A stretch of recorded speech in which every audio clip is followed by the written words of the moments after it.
Me? You have to know, bro. That's a very valid question. Now, if I have to, let me think. That's a valid question. Over or under 100? Under for sure. Over For or sure. under 50? You got mad. Under 50. Under 50. Over under 20? Over. Wow, just a white button. Yeah. So you could open the closet. It's like, Wow. Yeah. I feel like a part of I'm glad you brought that up because to the whole style thing, I felt like again, I will see that at multiple times during this film. I feel like even the wardrobe in this film, it's interesting to see how they incorporated that to really showcase that time period. Because I feel like this film is very much, as far as style and aesthetic goes, is where I'm at. And I think that just comes with maturity and age. So I feel like, it's interesting because I had watched this film back a couple of weeks ago. So it's also one of the reasons I wanted to go over it in this on this stream, and with you guys. But I feel like I've just been in a space to where as I get older, I kind of want to know, as I think make things more measurable in my life, I want things to be very easy to know. So like the idea of having the uniform as an artist is kind of like, is the lane I found myself going down when I was defining my style, opposed to like being like, I don't know how to put it or describe it, but like diving into fashion in that sense of discovery, to like being into whether it be different trends or different styles or putting pieces together and all that. I feel like learning about that's where I'm enthusiastic. But when it comes to my personal self, I feel like I'm very minimalistic, very simple person. And I like the simplicity of waking up in the morning and know exactly what I'm about to put on. That's not a dot at all. Yeah, like, you feel me? It's like super easy to get up. It's like, yo, white button up. You gonna keep that title for the shoot? Type. So like that's kind of where the shirt, the whole get up came down. But then also, again, not to continue to use the same words, but it's indicative of the music that's being made. Like I feel like stepping into grown man era, growing up, like having responsibilities. I want to look like my responsibilities. I want to look like the art that I'm making. I want it to sound like what I look like. And I feel like that's where shit is right now. To like answer that in full. But yeah, mad shirts, mad pants, and a myriad of black hoodies. All black, so the fashion's easy. That's how I put it. Yeah. Myriad type shit. But what y'all been on? How y'all feeling? How we feeling? I've been chilling, man. We in the chat right now. I've been cooking up with the guys.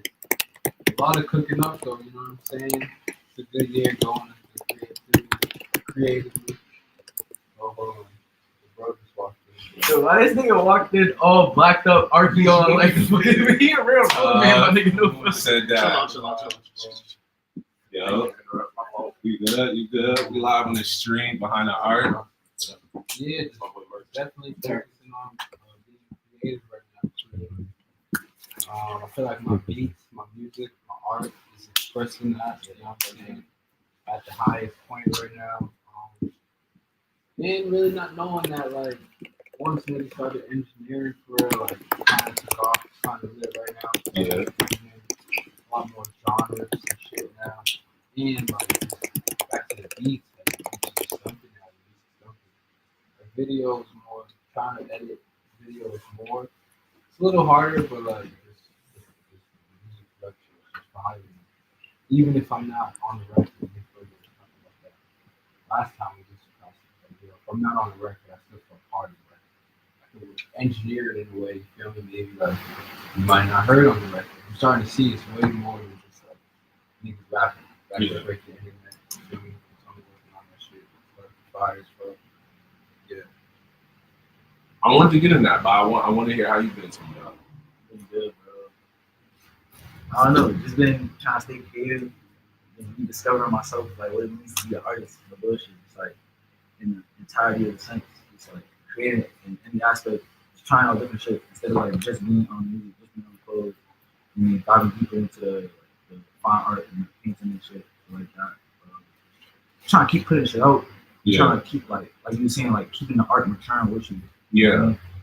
Like letting it reflect what's going on. Yeah. Trying to get a balance too, though, because at the end of the day, it's still music, and you gotta keep music. Yeah. And just like making sure that I'm making an impact.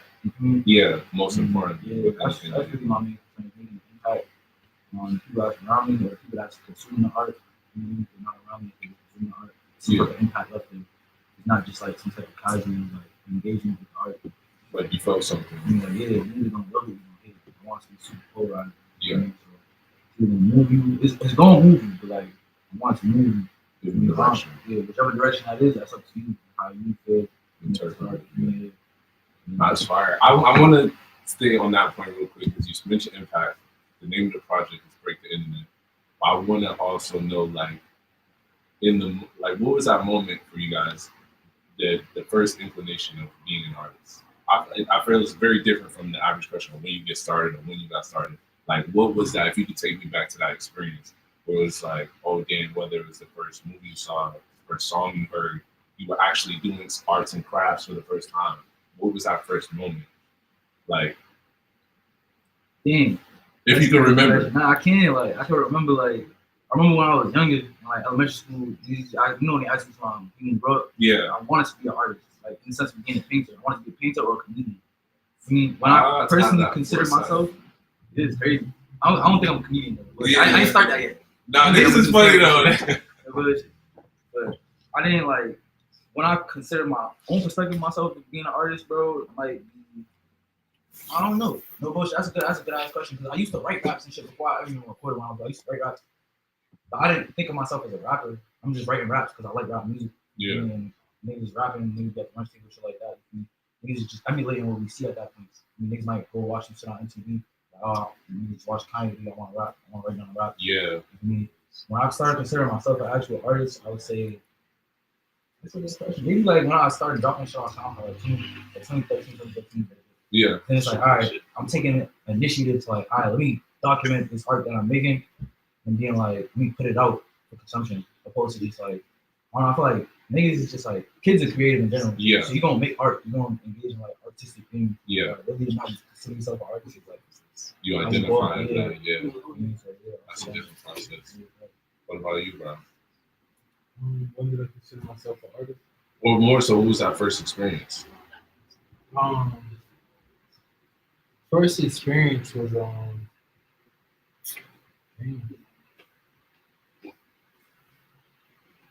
when I actually started releasing, probably like right now, first like real like artist experience. Like I never released it as like I had nowhere my music or just my art in general, not even my music, is going to be. Like I know like not where I'm gonna be per se, but like I know like when things are dropping, like months from now.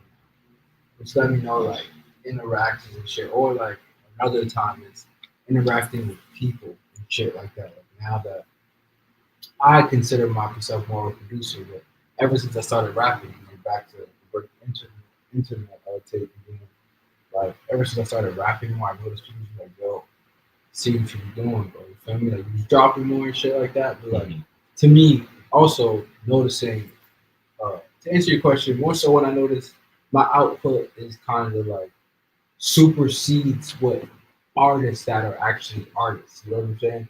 Because I be on the producer shit. So like, damn, I be having mad songs and I'll sit with artists and shit. I'm playing records and be like, then you sit with the homie who is only an artist. You know what I'm saying? And they'll pay me like 4 records. Be like, damn, I gotta do this to make a song, this to make a song. Yeah. And that is when it hit me in my personal brain. Like, damn, niggas got some art. And then on top of, oh, I already know this is dropping. Like, damn, I'm dropping more than this person recorded in 6 months. Yeah. Never mind, like, you feel me? Like, that's just being dropped. Never mind recorded and all that shit. So, like, I don't know. Things fly shit. You feel me? Being able to create your own art. But once you do that, I feel like it is what it is. Whether you're on videos, but you doing your own art, like, you're an artist. It's just, like, what's your want? Some niggas don't consider themselves an artist in this game until they make bread from this shit. You know what I'm saying? Some people consider themselves artists just. That's when you consider yourself a professional artist. See, but some people don't consider that. Some I know some people who don't consider like or believe there's an in between. It's only like you're only an artist or like Like the literal difference between doing something amateur and doing something professional is that you get paid to do it. Mm-hmm. but the conversation then is amateurs get paid as well. Amateur, the thing is, I guess, but like amateur is not in the sense of like amateur just sounds like a greater term, but literal definition just means like you're doing it But that's it's why like I you're said- doing it before you do it professionally. But that's why I said it's typically then viewed as just an in between. And in the world outside of what we do, yeah, people understand like, okay, you can acknowledge someone's level. And what we do in comparison to like if Bia walking in, you acknowledge the level, but like on the outside, they're looking at us and Bia as like, yo, you're either an artist right now or you're not. You know what I'm saying?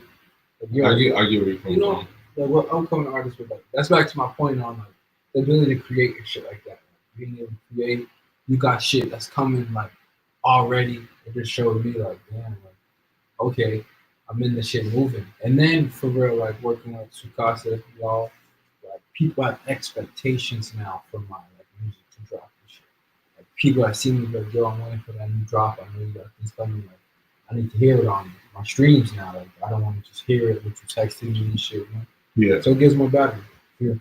To that creation point of like I want to speak to the ideation because we have a project. Like a part of the reason we're here having this conversation, break the internet. Where does the name like? What's the thought process behind that? Because you talk about impact. You know that speaks directly to impact. Like when we was making it, I told Tomo we're gonna break the internet, or like us dropping, we'll break the internet at Thrill. Shout out Thrill, you feel me? Shout out Thrill. You feel me? Shout out Thrill. Thrill just had their 5-year anniversary this past weekend at Spark FM. Shout out Miss Hot Sauce and the whole Spark FM team. That was a vibe. But yeah. But yeah, we made All I Know actually at Old Thrill. That was the last song we made at Thrill. You feel me? Shout out Thrill again. But I said, yo, we'll break the internet with this. That's the thing, break the internet. You know what I'm saying? It's vibes. It sounds right. You know what I'm saying? It's the type of music we make. I was thinking too. You think Rinse and Repeat should be on there? No, that's old. Right. Old. But yeah, just you feel me the vibes. Yeah. Break the internet, especially off of Rinse and Repeat. Like I know niggas just fuck with me and him on the record. The vibes. Yeah, the chemistry is there, but that's what like even with that the Rinse and Repeat. I was a vision that I'm like, yo, early. This why are we not doing nothing with this? This was a song that was saying it's like, yo, let's shoot the video. And that video, I feel like, was a dope video. I feel like the concept behind it, it made that we stabilized that specific storefront. Like, if you had us in a spot, I mean, it's a notorious hood. It's a notorious hood, but I feel like we brought up. Like, yo, from over there, like, no. But I feel like we were able to showcase the city. That's a corner store that's very distinct because of the way that it's designed, how it's located on that corner, and then the fact of the red brick, it makes it stand out. So like I remember hearing that song, I'm like, yo, this would be perfect in front of a bodega, give it feel. It's like one of the only bodegas out here that has the feel of a bodega in New York. If you're like in the Bronx or if you're in Brooklyn or something like that. Very well how it looked on the camera and shit. Yeah. Like with the colors and the angles of the shots too. Yeah. So you kind of spoke to that, like how that collaboration kind of then inspires Break the Internet. Like I think like while I want to use this as a segue to jump into the film, because we do got a movie to watch. That's like the beginning of this story. It's like from how I understand it, 4 friends see the desolate that's in their city continue. They can continue to go down 1 or 2 paths.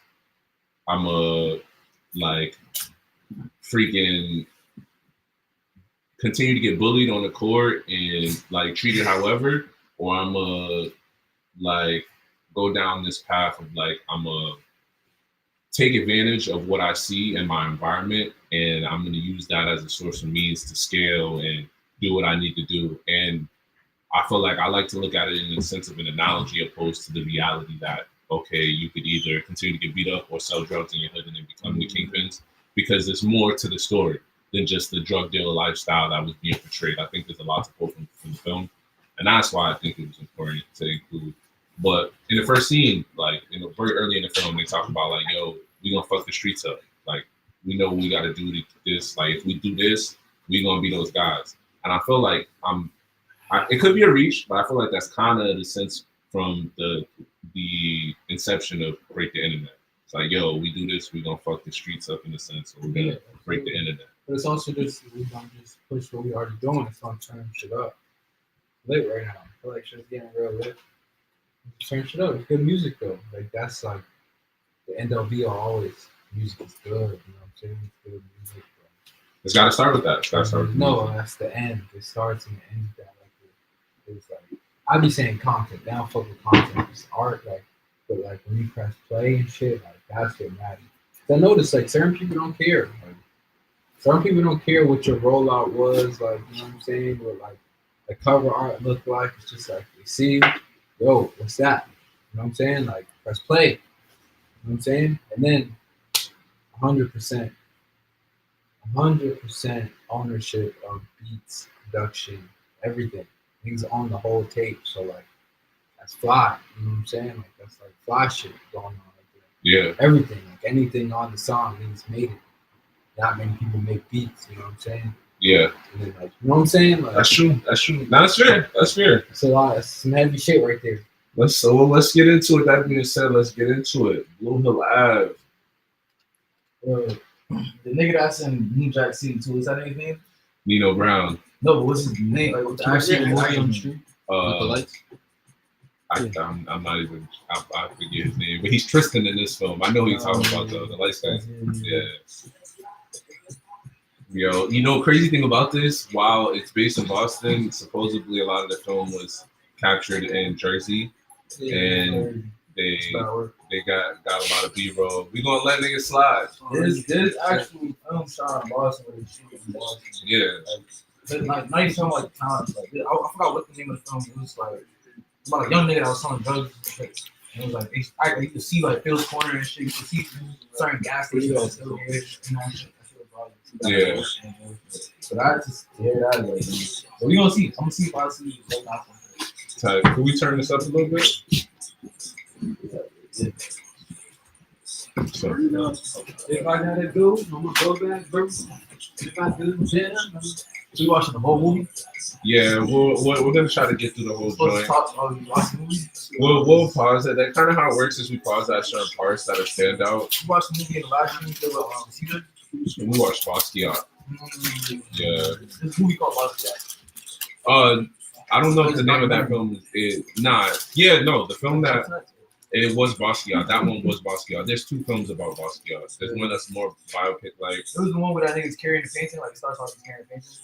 Nah, I forget how. That one's a different name. But I started watching that one. There's. You know what I'm talking about, right? Because you had the influence for that in the shit when you carrying painting. No budget. But no, that was that's the more biopic version. This is the more I don't want to say like a parody, but a different take on his life. They even have someone playing Andy Warhol in it. Different, but it's on YouTube. Go check that out and check out the last stream if you haven't.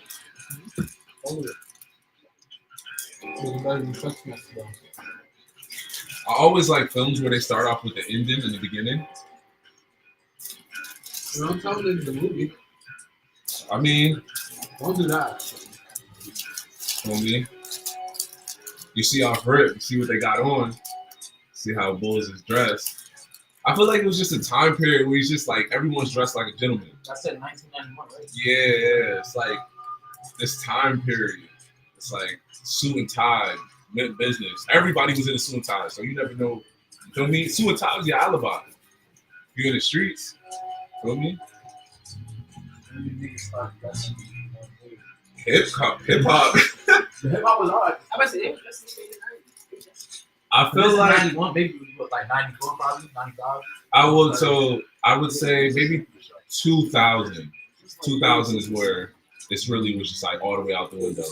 Freaknik was at the peak.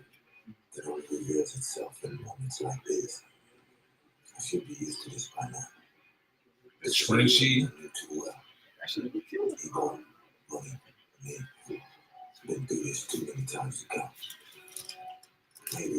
I feel like a lot of like obviously we can relate being like black men, but just in general having homies you come up with, you're trying to get shit done, like you're trying to figure life out type shit, y'all hustling together, like childhood homies, whether that be childhood or people you meet.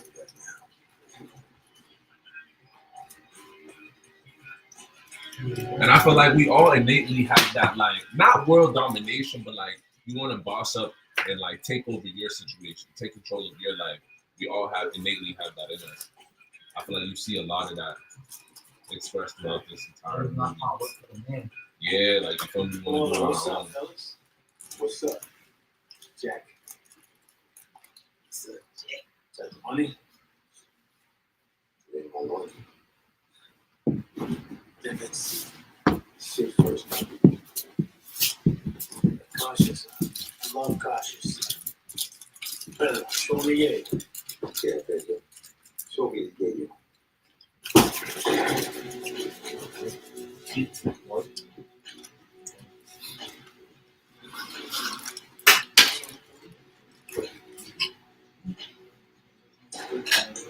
don't you brothers do what you do best? Show me the money. Crazy.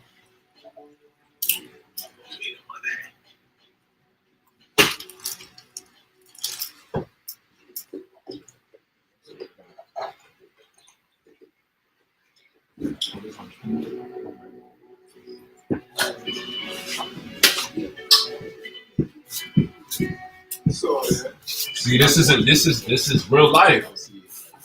Life or death moments. In the instance, the way somebody reacts to a situation can change the outcome of the entire situation based on in the slightest thing. Yeah. Have y'all had moments like that to where it's just like you've been in a tense situation? Well, not to guns drawn, but like, have you been in we have all been in those situations where it's just like split decisions have to be made. Like, do you remember has anything happened recently? A situation like that happened recently? Y'all make a split decision like, yo. What do you like hardship?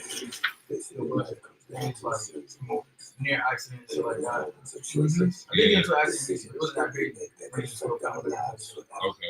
It's not cool. One of the worst fights we ever did. What's some shit like that? But all I can think of be weird. I mean, the one thing that you just don't know. I'm seeing sometimes you keep energy, bro. Like, they got it. Yeah. Let's talk about that. Keeping energy in the scene. Knowing when you're welcomed and you're not welcomed. And how you navigate that. So I think that's something a lot of artists kind of like. So look, I got the John Marshall in here. That's someone. But see, the thing is, a lot of people felt like this was Roxbury. This is not Roxbury. Nowhere in Roxbury that looks like this. Nowhere in Roxbury that looks like this. But every day that summer. It's just like, it's crazy. Yeah, it's like, if you really, like, Boston's not that big, so you really from me, you know that. Yeah. Where the fuck is this? They thought playing us would be easy money. What you just say, bro? Kind of like, because $20 is hard to come by when you're a teenager. Like life or death situations with second decisions. but I more so was, I like took that into like artists navigating the scene and kind of dealing with that feeling of necessarily being unwanted or not feeling welcome and keeping the energy. Like, how is that? How do you guys as artists, how do you guys either identify with that if it's a thing that you feel like you experience, and if it is, how do you navigate it? And I just feel like it'd be helpful for the audience too, whoever's out there who may be struggling to find their tribe or figure out how they fit in. Right.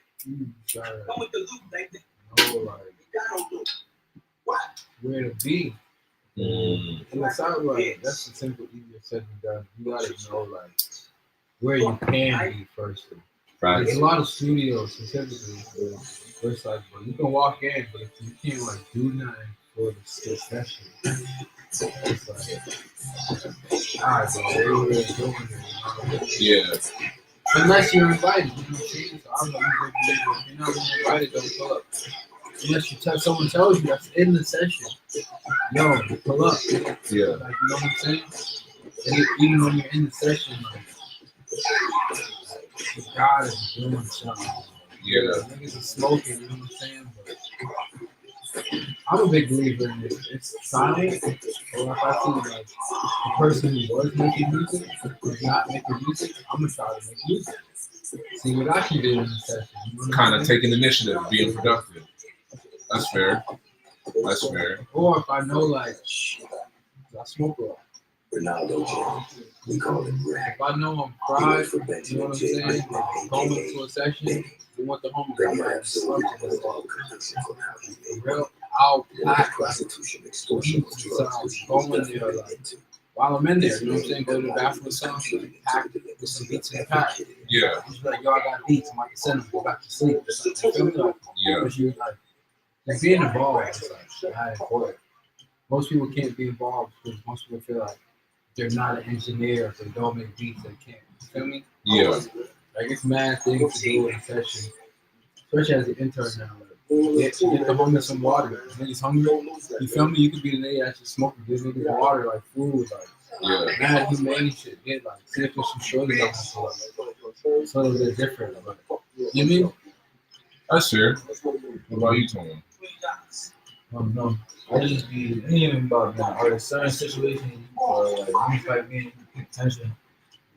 Or it's like, niggas got tension amongst each other, or niggas got tension with you.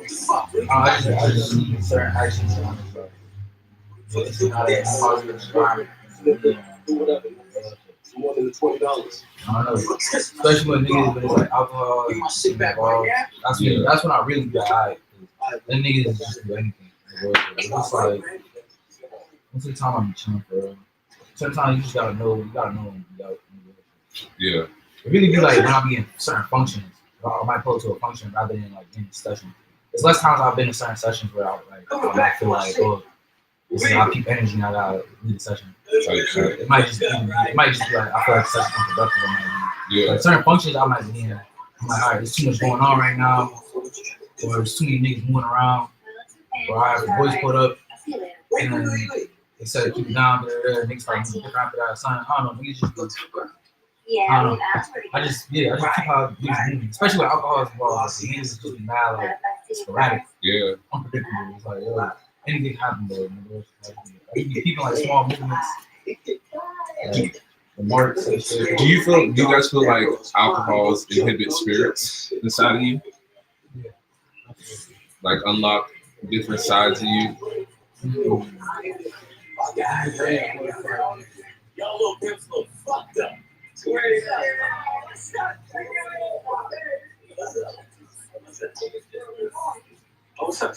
What's up?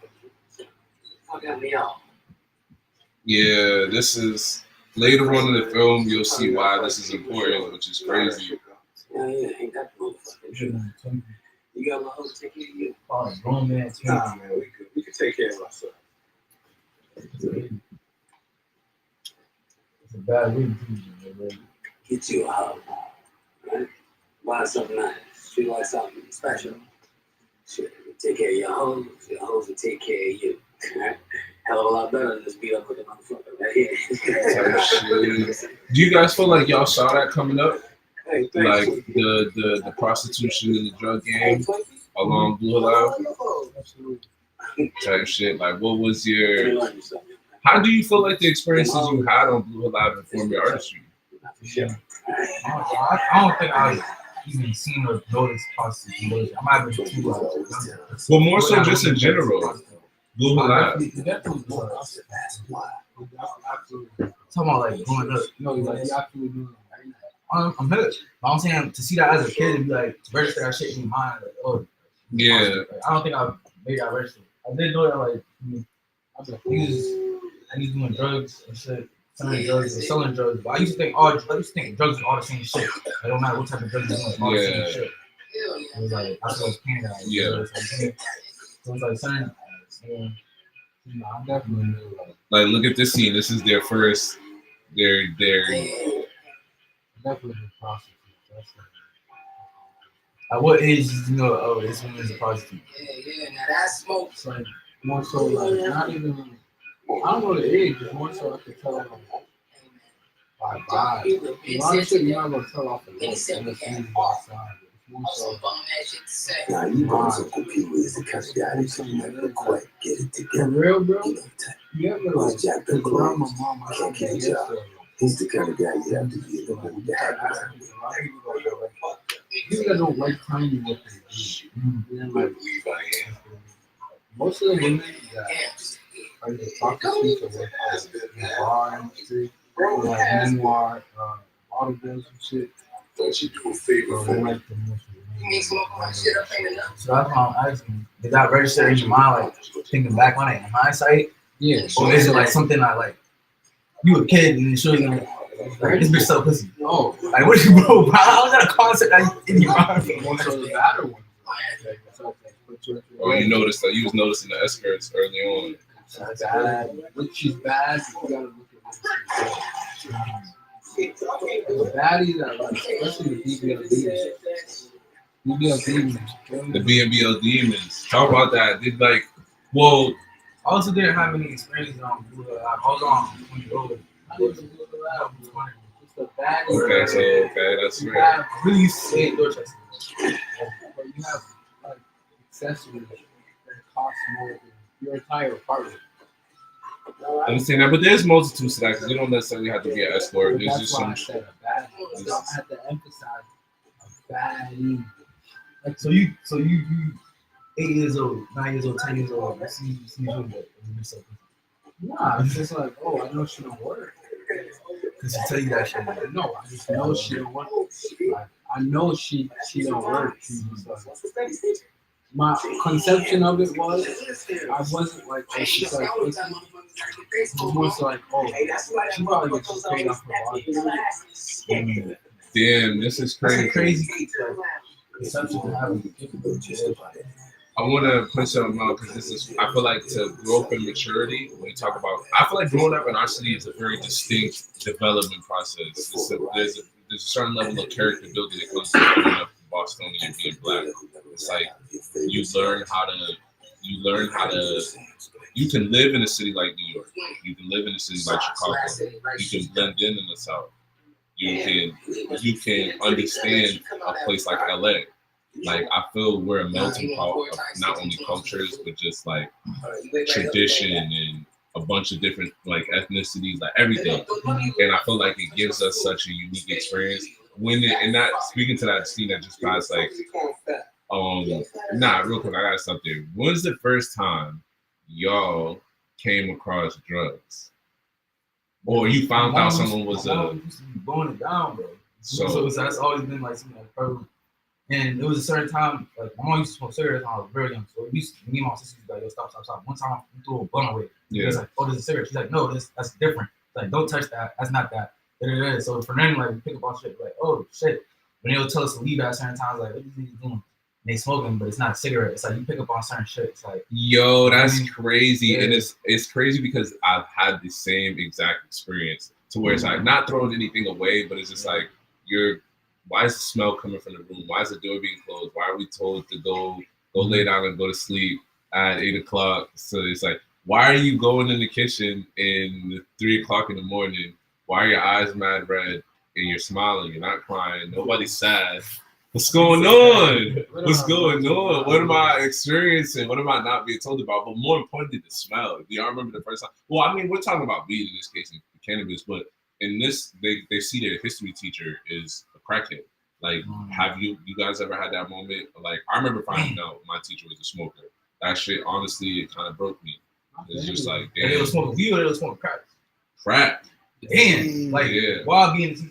Yeah, that's why I knew it was just That's like that again to the developmental process. It's just like I had to then in that moment understand that some people could be functional on drugs. But I ain't never seen. I would see. I had family.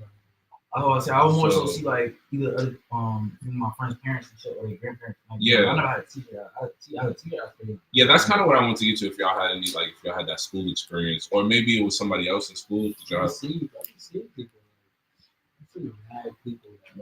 Have y'all seen anybody from y'all high school graduating class that's like? I don't even really know. Like I see people like this pride, but I knew like I've noticed it. But like my family's like around that shit. My uncle, bro, when I was playing 2K with my cousin. He walked through the living room and gave me weed. It's my first time seeing weed. He was like, "Yo, not do it." Like, set of perception, weed, like, shorter, whatever. You feel me? I didn't do that shit, bro. Yeah. So, like, he gave that shit to me like, yo, Out of fear of like, yeah, like. I was like, what the fuck? Like, I had no idea. You feel me? Like, no idea what that shit looked like. Nah, that's fair. That's So, like, fair. I feel like, I don't know, everybody's production is different. But I do believe how you're introduced to something will affect everything.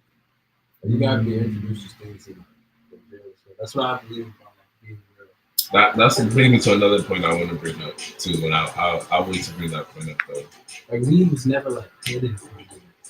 It was. I thought my mom tried to hide it, but the niggas not dumb niggas. Yeah, I feel like it was more so a combination of not maybe hiding it and also like Not hiding it, like, you better not touch this shit. Yeah, like not hiding in the sense of like, yo, you can't never do it, but like making sure that we not seeing everything. Yeah, like keeping the door closed and what's like, going on. We know that she smokes. She know that we know that she smokes. It's like You're not about to see me, yeah. That's not, and that's how I would be with my kids. It's like, yeah, you may notice what's going on when we're not smoking. Yeah, I hope y'all not running off on the plug. I'm not. That's not one of the questions on the list, but I would hope not. Yeah, but shit like that was like, That's a no. Anybody never run off on the plug. that's like, Oh, we gonna get higher than a motherfucker. you know, niggas be asking for like weed and shit. I mean, it's young, you know. I did that shit. So I want to jump into some music shit. Like, Like, you feel me? Because we're jumping back and forth. That's how the live stream works. I want to go into some. We spoke earlier before the live started talking about like how sometimes in interviews, so like myself being a fan of just like journalism, hip hop journalism, artistic journalism, creative writing, or just like hearing from my favorite artists and the inception behind some of their ideas and how they do shit. Like, and then talking about like even the style of people asking about how people came up with certain lines or like certain concepts, albums, and really doing a deep dive into the music. You know, there's a favorite song from you that I love that you have on SoundCloud called "Can't Remember," and I feel like this is now my opportunity to ask you in full about that song and like in specific, how the fuck do you come up with a line where you say, which is genius, by the way, let me preface that with genius. You say, and you add the melody, what makes it so perfect. You say, I got $1 million on this iPhone. Yeah, I'm forgetting, I'm paraphrasing right now, but you know the melody, that MacBook, figure out what I'm on. My nigga, can you back up? Cause you go from barring up to like ending the verse in such a subtle melody. How do you do that? How did you think of that in that line? Because I know sometimes you punch in, sometimes you write down music. What kind of record was Can't Remember? Because that's one of my favorite songs. I definitely did that shit in Thrill too. I'm trying to remember which session it was. I was in there. It was me and Cam in there. And Okay. this nigga was in the other room just working on like videos and shit. I'm in the studio room, just cooking up. I'm trying to remember if it's that. I think I did that the same day I did Lois. If I'm not mistaken. I think I did do that. And Lois is Lois is one of my joints as well. Did I write that? I might have wrote that. If you didn't write Can't Remember, for the folks that don't know that record, go tap in with Can't Remember. It's on SoundCloud. Go check out Tomo SoundCloud. Scroll all the way to the bottom. It's one of the earlier records. Hip hop, at the essence of hip hop in the record. Very, very fire. Bars is there, delivery is there, cadence is there. To be honest, I'd say like. No, I did write that. I have the notes right here. Okay. August 25th, 2021. It's just so pure. It's just, I feel like you have the tendency to do that too. Not just that song. You do it, Call ID. You do that. What's the other joint that you've been performing lately? I don't know if you've laid that joint. You did it at Artists for Humanity. Tight. No. Were you in with TOMO? Oh, to Death Do Us Part. To Death Do Us Part. It's like when you get into that bag, bro. And not to say that. Yeah, like Really, that's how I learned that's how I started rapping. That's how I started out rapping. Dropping on those type of beats and dropping like that. Yeah. And it was as like I started dropping more music. I was like, we experiment and venture out into different lanes, work on like trap beats. Yeah. I used to tell myself I'll never rap on trap beats, or I'll never rap on music and shit. And then eventually just like, all right, things gotta expand because music is changing right now. Yeah. When I started rapping, I was around the time for her and music came out. So I'm trying to be like this. I'm trying to be like her. Type shit. I used to rap on her type beats, J Billy beats, all that shit. And when I started making beats, like I want to make beats like Mallow and shit. Yeah. I'm at boom, so I'm like trying to shit like that. So I still had an appreciation for other art. Like I used to post Chief and Peasant. I mean, Lil Wayne was one of my favorite artists, but it was just like from my standpoint, I wanted to make real hip hop. Yeah. Not to say that it wasn't real. It wasn't real hip hop. That was real. Yeah. Too, but I didn't know how to describe that back then. But I knew that I was like, yo, this difference between this and this. And that doesn't make this any lesser than what this is. But I want to work on shit like that. And as I just keep getting older, I was like, I need to like expand. I can't keep myself on the Diversify the palette. Yeah, exactly. To come up with that hook, I don't know, bro. I just be vibing with the beats. So however, because I couldn't have did that melodic beat, melodic hook to any other beat. Yeah. Only that. Yeah. And that's why I feel like it's kind of ingenious, right? That's the term, right? Ingenious. I think ingenious is like not genius.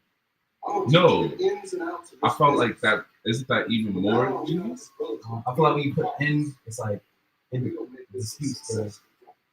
Okay. Like if you be like indirect, like it says indirect. It's like, okay. Like in or un, the prefix. Oh, maybe that's what I mean because the ingenious. Because I don't even do because to you speaking to it.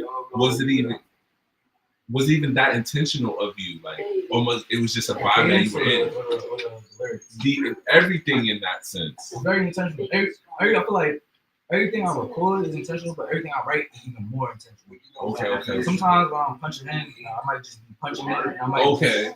We got the definition for y'all. The ingenious. Clever, original, and offensive. For ingenious. Ingenious, clever, original, and offensive. Inventive. And that's why I feel like it was NG because it's just like thank you. And but like the idea of like shout out my other boy Kieh too. That nigga made that beat. And Alien Johnson. Yeah, like couple M's in my MacBook. Oh yeah, it's just like yo. Oh man. Again, like classic hip hop. I'm always gonna be a fan of classic hip hop. I feel like that's the epitome of classic hip hop in that. And then again to like Till Death Do Us Part, the sign off. Your sign off. That you like your T.O. and like break this to the intentionality, break that down, like signing off on records when you're writing. I was figuring out how to end it when I was writing to that pointed out the beat. I was like, it kind of felt like a letter. So I was like, that's why I said sincerely, and I was just like, me. So like, I was just me, just playing with the concept of, all right, what this is like a letter. It's more less of a song, but it's more so like I'm speaking directly to somebody. Type shit. Yeah. Talk to my friend. That's crazy.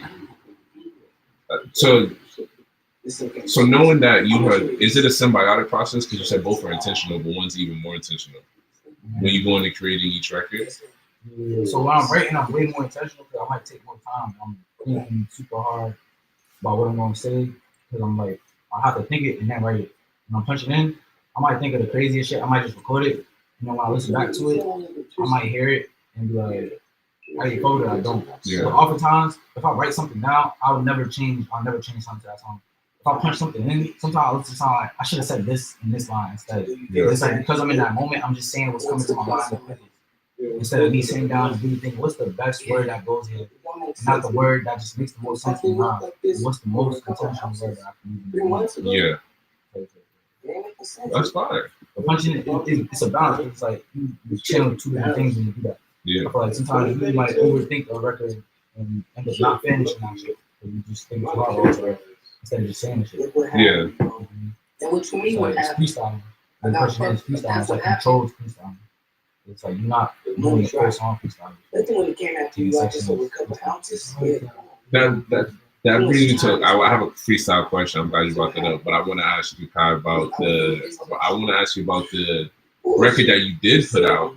But the inception of that in the process of getting Cam to feature on a record and seeing something in somebody that they don't normally do, and now I don't think we think about how legendary with the closing of Thrill, everything now is cemented in history. How everything that has happened in that spot is now archivable, legendary history. So when you think of Cam is not an artist, but you have a record from him.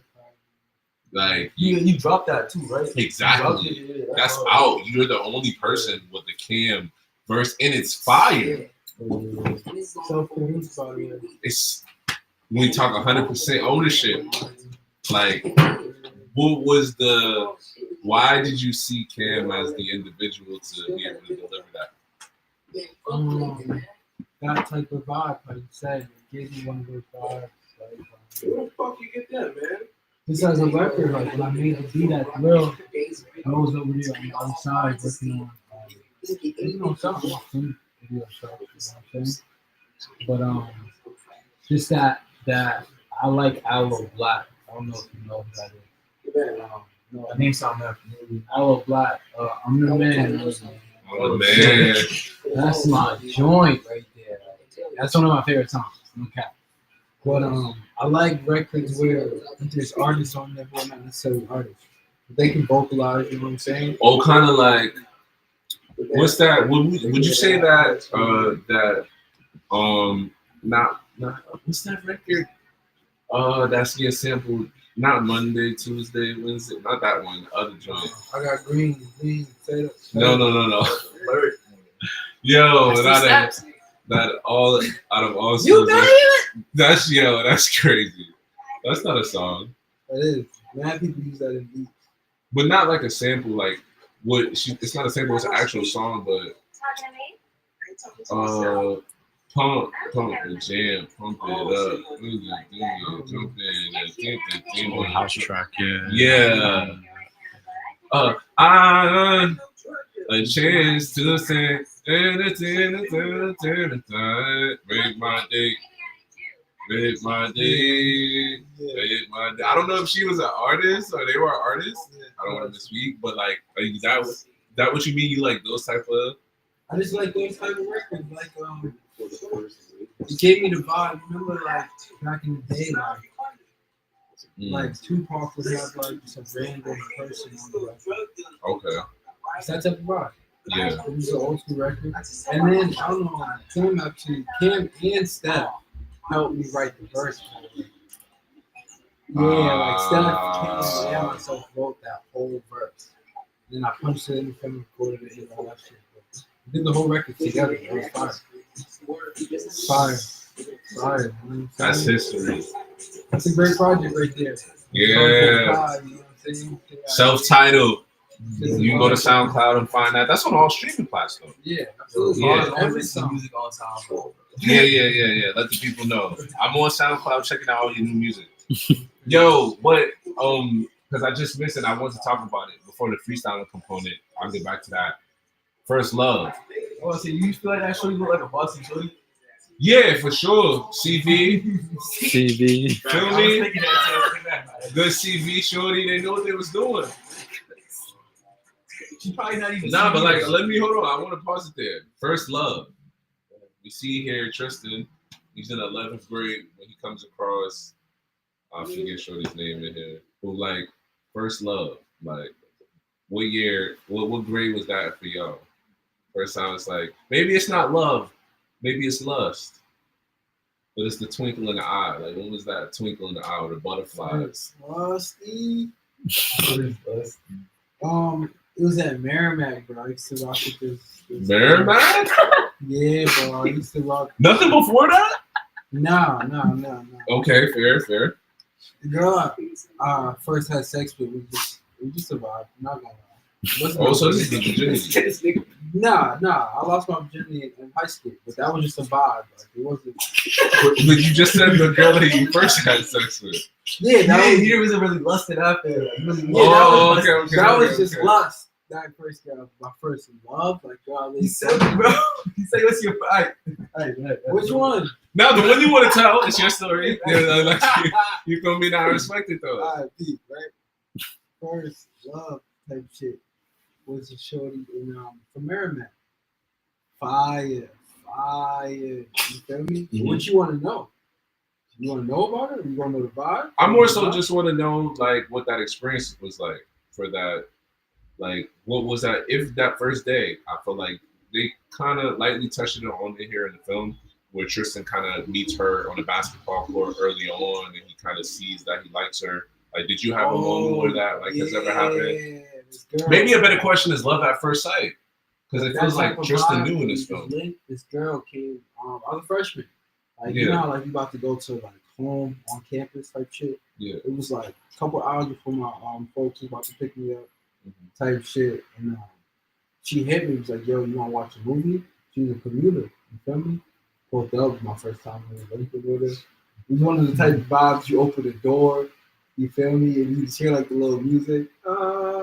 You don't know, man. You feel me? On the door open type shit is that vibe. She was like, nah, y'all want to play with 2K? Is playing. I beat her in 2K, of course. You feel me? She let you win. It was a vibe. You feel me? It was a vibe. Fire. Definitely fire. Okay. What about you, Tomo? Had more on the first day. For the first time, I really feel like, I don't know. I'd say like, truly, I feel like first, I haven't truly been in love until recently. You just described as like kid love. I feel like you can experience that shit. Yeah. I say in middle school, bro. Bullshit. I think it was like 7th grade, bro. Cause it was like, bro. The thing is too, bro. Some shit, bro. Yeah.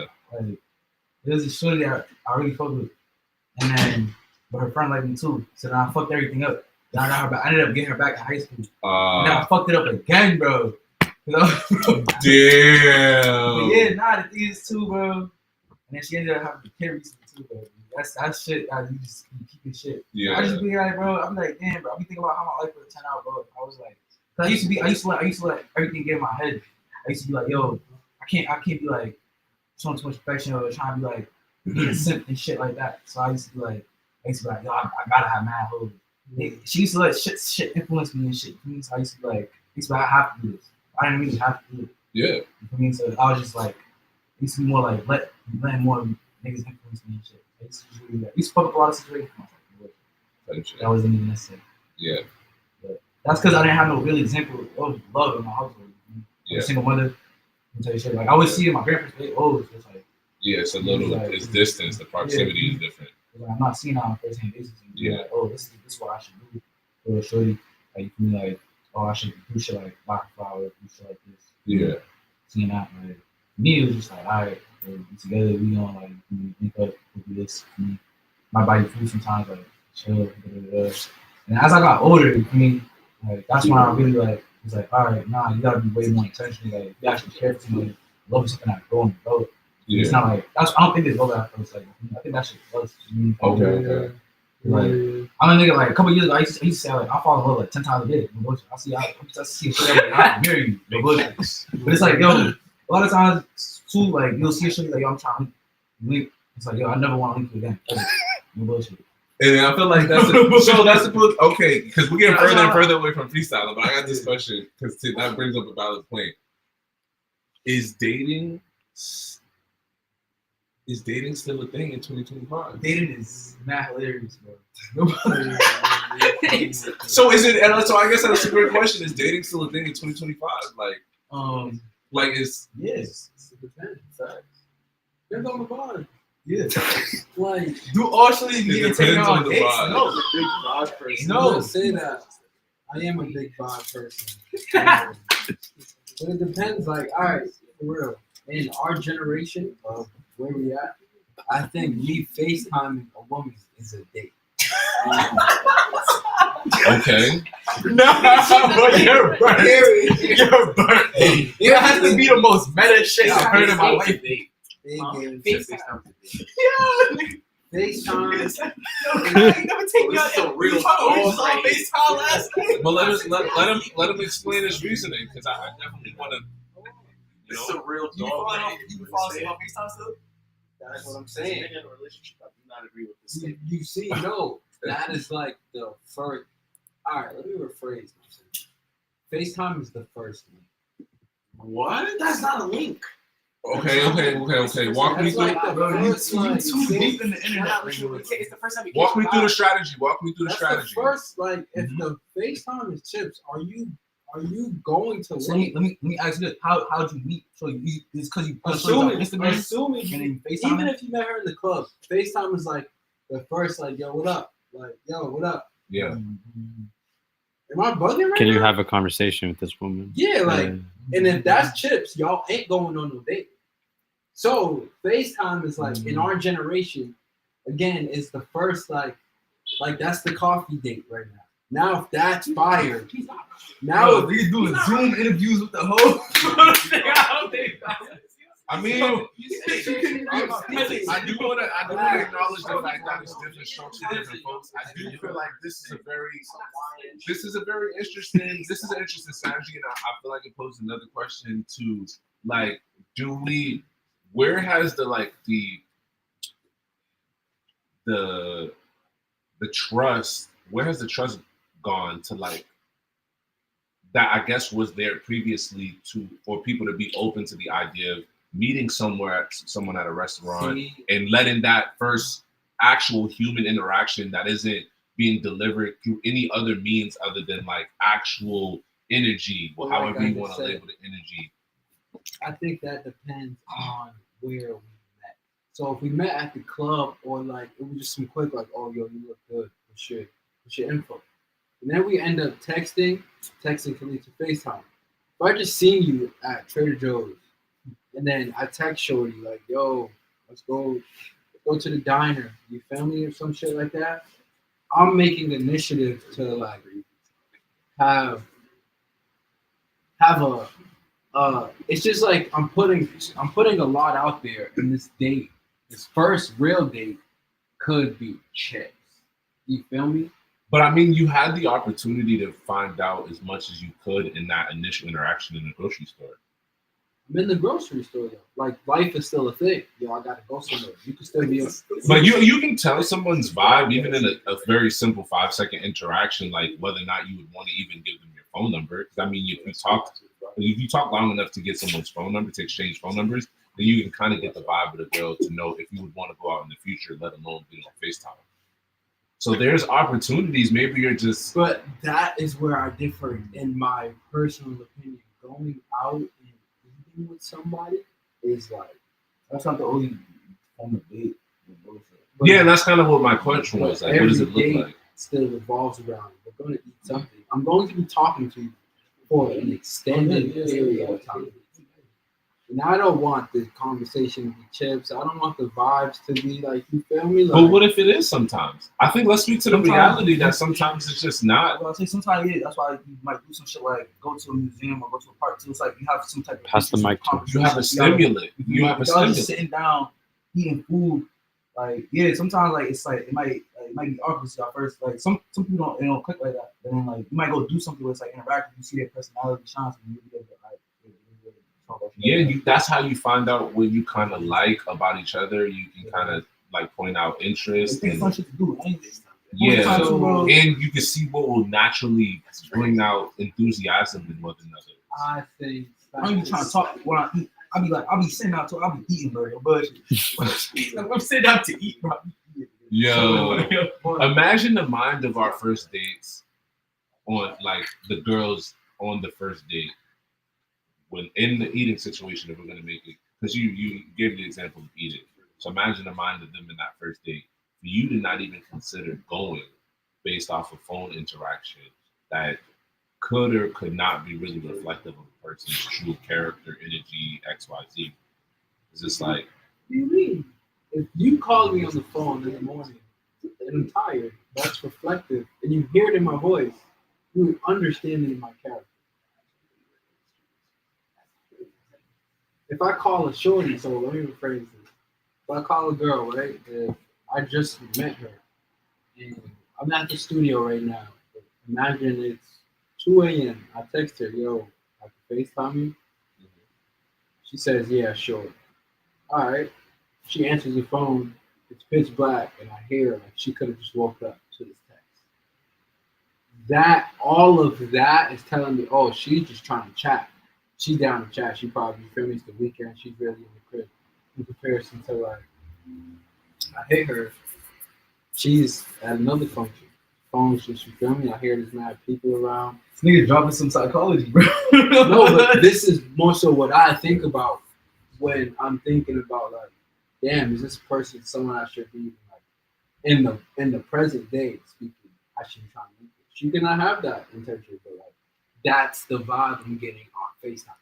Especially if it's the first FaceTime. But if I already know Shorty and you feel me, if she's already not, she's on her phone, you feel me? It's a vibe. But if presuming this is the first like interaction is FaceTime, which most times it is for niggas these days, you feel me? You meet a Shorty, I'm probably gonna FaceTime you before we go anywhere. Probably gonna talk on FaceTime, you feel me? The vibe on FaceTime is a little choppy, bro. Understandable. In my presumption, because like I'm also noticing the women that I've messed with, especially for a good amount of time, I never even thought about how the vibes was.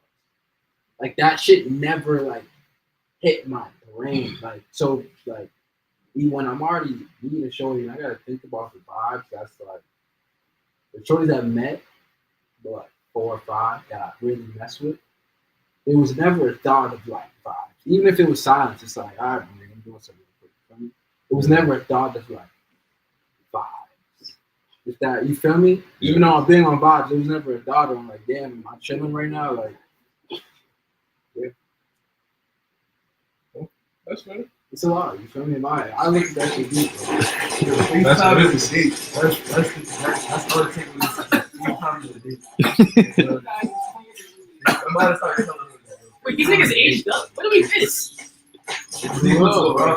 Yeah, now we're at the point where it's like nah, niggas though. trying to take Y'all over. These niggas just missed mad shots, though. That's what's that mad crazy, bro. These niggas Yo, if you're on FaceTime for 20 to 35 minutes, that's not a date. No, it's not, but you got it, bro. It's a We're virtual- gonna move on. It's a virtual date. Yeah, you. Nah. I get what you're trying to say, but just a quick update to where we are in the film. So the homies have realized that there can only be one on the block, and they gotta like step up their operations in order to make sure that they're sustainable. So they gotta take out the competition, and the only way to do that is with a direct hit. Yeah. Very sloppy job on their behalf, but they're amateurs at this point. But I think that's like also too like this is a film that like I believe this may predate Minister Society, but it definitely predates the parody version of Minister Society. Maybe it was 95. Do we know what year this came out? Let me check. Type shit. But this scene in particular, so right, you can hear Tristan narrating just like having taken someone's life and having been the first time you do that, and the like almost treating it as a right, like a passage of manhood, like in a sense. This came out in 2003. Oh, 2003. Yeah, way before this. So you remember from the Minister Society, the parody version of that though, I'm not sure when that came out. Don't be a menace. When they're like, you want to see a dead body. It's like, I feel like growing up in our neighborhoods that we grew up in, it's like the idea of like people even dying from drug overdoses or being shot and killed, homicides, raids, like all of this, like it is a reality. Like I know we don't talk about that a lot, but I remember a few summers ago, during the pandemic, because things got weird. I was doing a lot of. I remember doing this training, like for artists, for creators actually, and it was on how, as artists and creators, we deal and process grief, and like obviously very timely during the pandemic, the first year of the pandemic, where people we're going through mass amounts of loss globally and stuff.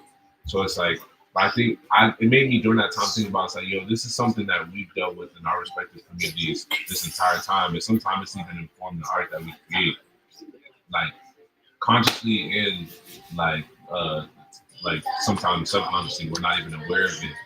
But I feel like what's beautiful here is the narration. Like I feel like what they're doing is kind of bringing you into the mind of Tristan as he's pulling the trigger in a sense, like Yeah, we know. to have that kind of like insight because you don't know what goes through a person's head. And I feel like we have homies that's put on in either side of those situations or indirectly. You ever watch City of God? Nah, not I've never I seen love that Shit movie. is fire. You gotta watch that. That's like even more like this. Like what you talking about with the narration. Yeah. Like, it's very good.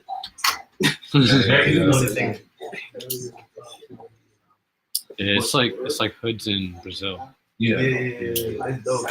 You should watch that show on the next episode. Like, City of God is really good. One of my favorites. But so, like, I have that question for y'all. Like, has there been like, I would say, tragedy that has informed your art, like, or the stuff that you create or make, or have you ever drawn inspiration from it? Not necessarily. I want to kind of reimagine stuff this year too, or just moving forward. Like as I'm getting older, I want to reprogram my mind to like not always draw an immediate negative connotation towards things.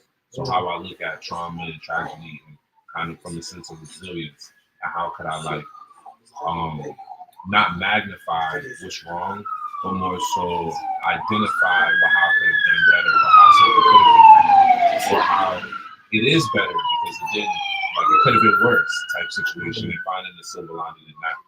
How do you feel like you have? I think with life experiences and shit, with the art, music, music, I use it as like therapy to help me process how I feel. A lot of times I don't have the space to articulate how I might feel about something I might or to understand how to articulate it. So for me to be able to boom, for me to I'm a poetry, and see how I actually feel. A lot of times too, when I record about something I went through, that's the first time I'm even vocalizing how I felt about it. I used in the recent years I've been better with articulating myself about how I feel about certain things, processing like trauma and stuff like that. Like before then, like I used to just like just record. It's like I feel like the easiest way for me to get it out of my mind. So yeah, it feels more cool and comfortable. So That's what I just said. definitely agree.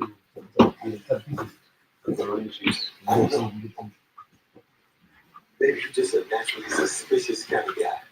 Let me ask you a question. Now the homies is way more developed, bro. Got businesses. I'm trying to be legal men now. Like, you feel me? I feel like that's what I feel like here the connection is figuring out that part of the artistry when you figured out how to develop yourself, what your brand is, and you're now moving whatever it is that it is you're selling. You have a sustainable career and kind of like navigating that. This brother figured out how to legitimize his work in the streets and get a barbershop, to get some legal tender going on. And I think, you feel me, got the airdrop, you feel me, like that shit is kind of like dope. And I feel like we're currently all in that process. What's the flip? It's not necessarily from anything illegal to legal, but it's just like, what's the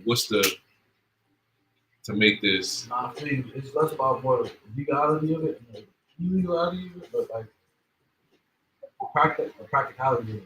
It's like, all right, if you look at art, the best way for you to get this bread. You go to a job and punch in, you're gonna get that bread. Yeah, exactly. So you going full time with your art. There's no guarantee that you're gonna get it's like zero. You kind of gotta like the idea of this is creative in itself. You have to be very creative. Like every approach is creative. And I feel like being someone who had to navigate the streets, you see that a lot with like they got to do that on a day to day, like whether it be how they diversify their business, how they present themselves in public, freaking how they run their operations. Why don't you put bars on the windows and doors like everybody else on the street? It's 20 miles you mentioned that you don't make a parallel on the mom, bro. I ain't never had no. I try to sell weed before that. I just smoke all weed. Times change. I noticed when I first got started clothes, bro, I didn't have none of my own clothes. 12-year-olds killing each other. the whole shit. I started showing my back. But then it came to a certain point, I was like, I was telling niggas my clothes, I'd be like, where's your clothes? I'm not wearing my clothes. So and now at least keep like cohesive for myself. Like advertising, figuring that shit out. So like, who's selling clothes taught me how to even market my music better and stuff like that. Like, the importance of brands. Probably learned that shit like the past few years, but really getting down to it, like 2022, 2021 type shit. So do you feel like, well, what has been your process in figuring out what your brand is as an artist? No, not just how things have changed. Seeing what people gravitate towards what I put out, and seeing the demographic of what they gravitate towards. I put out a bunch of different types of music. Some people gravitate towards this, some people gravitate towards this. If you gravitate towards like a more conscious sound I'm doing, or like more party sounds, like I often come back to the song. Yeah. See like, all right, what's more worth my time? Putting out rather than create. I'll just create whatever I want. What I choose to put out, I put out the most intentional. It's like you put something out with intention and you want it to do something. I don't want to just drop shit. Just drop shit. Yeah, just be like I'm doing a mixtape. I haven't done it in a bit. I'll sometimes just drop shit on SoundCloud. That I do believe in just that's like a hip hop thing. God, sometimes you gotta finish a hip hop. You can't keep it too art. But I look at like all platforms as like my portfolio. So I think about that in an artistic sense. But SoundCloud is like, yeah, this is all the trunk, mixtapes. What about you, Kyle? Like, how do you feel it's been figuring out your brand as an artist? Like, what's your experience been? It's more so been like, more so been trying to find how to mix everything I have going on. When I first started, I was a little it was all one. I'm one. Yeah. Okay.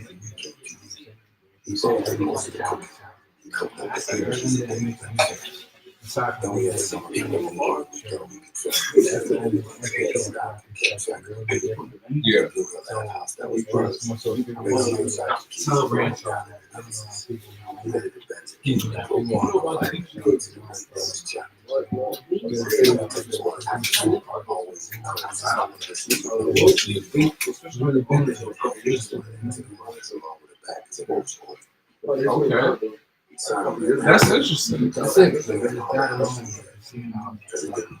Yeah, I feel like it's always interesting to hear about how each artist's discovery process, because I feel like it's all individual because it's human beings, our experiences are going to be individual. So like how a perspective, I feel like as an artist we already have a unique perspective. We didn't add on the additive that it's going to be different. So there's just layers, I guess is what I'm getting to. It's just like there's so many layers to the artist's perspective. And I feel like, again, the translation here would be like to the narration. It's like what I was making as an example. The layers to this film is where it's like it shows there's layers to this overall struggle, right? This film is supposed to represent the crack era of the 80s and how that impacted the streets of Boston, more specifically Google Lab. And it's just like I don't think we think about like not only the correlations that has to how we are, because that's the era our parents came up in, being from Boston. My son, Google Lab used to be all Jewish. But it was like they owned all the operations, and we were on. I feel like we were further up. They had us further up, but it's just like it's crazy to see like where the city is at now. But then again, to just like the original point of like there being a multi-layered struggle here that was going on. they could have had one or two choices. They could have either been oppressed or in this sense of what they use. And I feel like that's even a bad example, is just because like you either do or you don't. It was either going to be the user or the dealer, and they chose. You feel me? And I feel like I try to being a dealer is still a form of being a pro. and exactly that's what I mean to the multi-layered, like the layers. And I think the narration speaks to that context of like when he's in the moment, it's like I don't want to do this, but I have to. Like, so it shows that Tristan's character has some a moral compass to an extent. Like,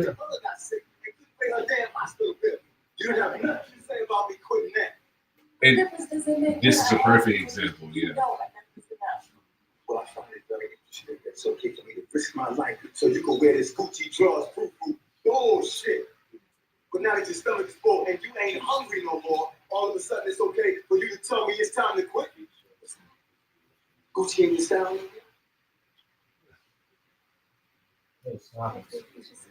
Yeah, well, I call it.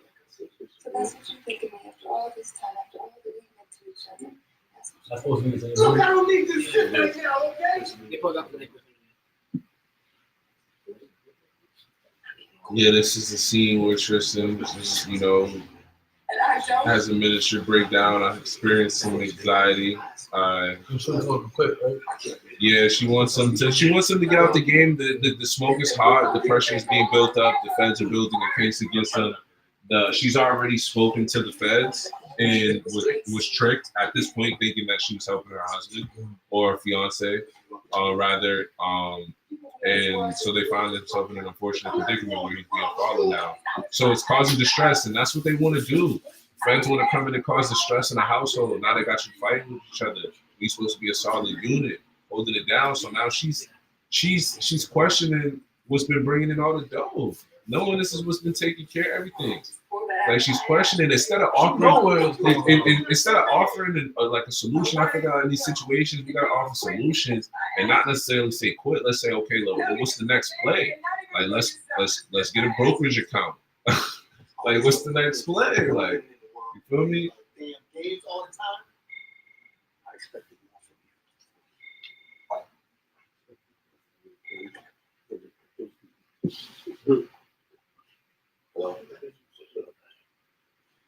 I can't talk to you right now.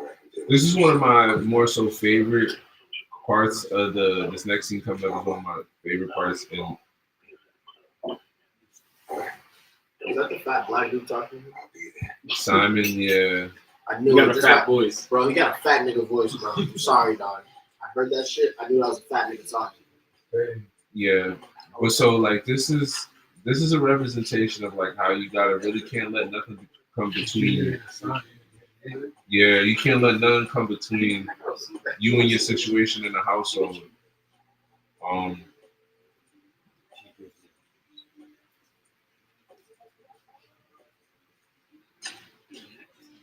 Man, it gets tough. Tough decisions got to be made. Oh, they got the Dudley B-roll. But so this is my favorite scene only because look at this. It's just like a simple bar, right? But it's just like, look at this. They're just in this chilling as four homies chilling. Remember I brought this up to you, like the tavern, just like the idea of like having a meetup spot. I feel like, and the correlation I'm drawing here is like, I talk about this a lot with different folks in the scenes. Like, there's no art, like creative social setting to where it's just like a consistent vibe.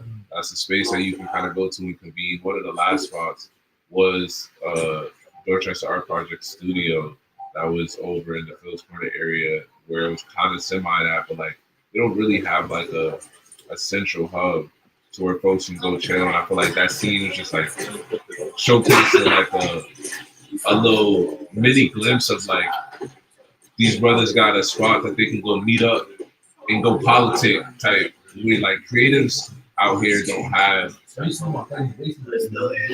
Yeah, like you feel me? Like I feel like every like different people, like whether it be groups or like cliques or whatever the case may be, type have different spots, or they may be certain studios. Like I feel like Sound Lab has a great community in that way, in that sense. But like, and you know, there are other studios that like have community as well. But like, there's no spot to where it's just like, I know we have the dream of the space that has this room and this room and the studio here and all that. But just even in the social vibe, like just a pool table, just like some simple vibes where it's like come and connect, cafe feeling, but like social setting vibe type. Like, what would that look like? I'm asking you guys, like, what would that look like? Oh, okay. Exactly. What is it? Industrial space. My cousin's basement was like some people out there like Yeah, so I basically started bringing my equipment over there. Yeah. I was doing that shit when I was in Where just like because he died. I basically got me on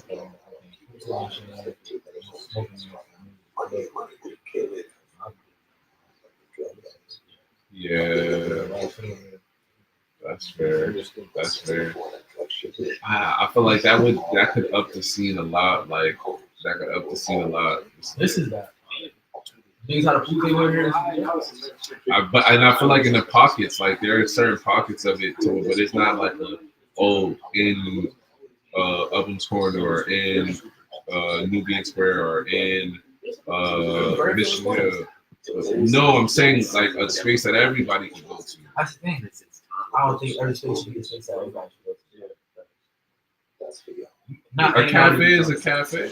But not anybody could have went to that spot. Not anybody went to throw. You got to know somebody that went to throw.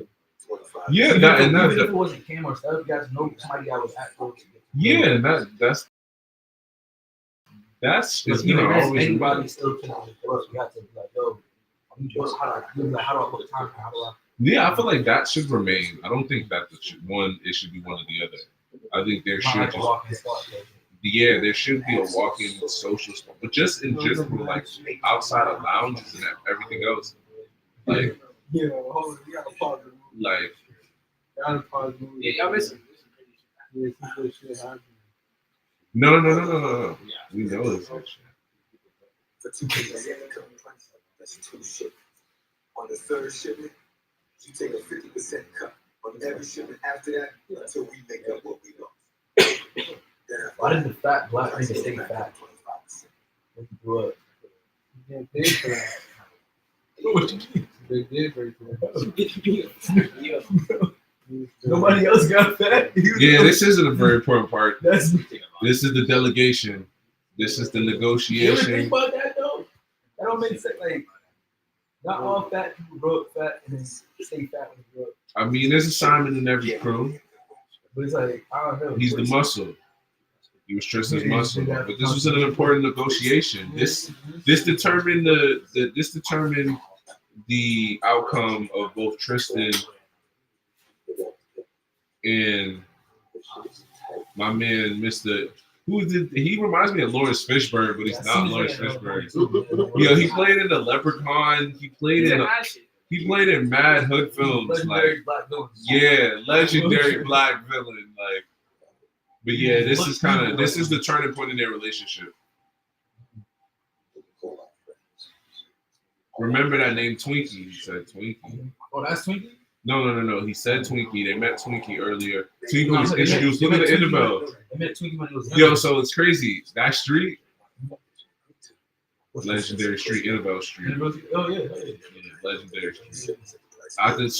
Where Interval and Magnolia Street connect, they used to have this crazy outdoor basketball tournament called Mike and Al's.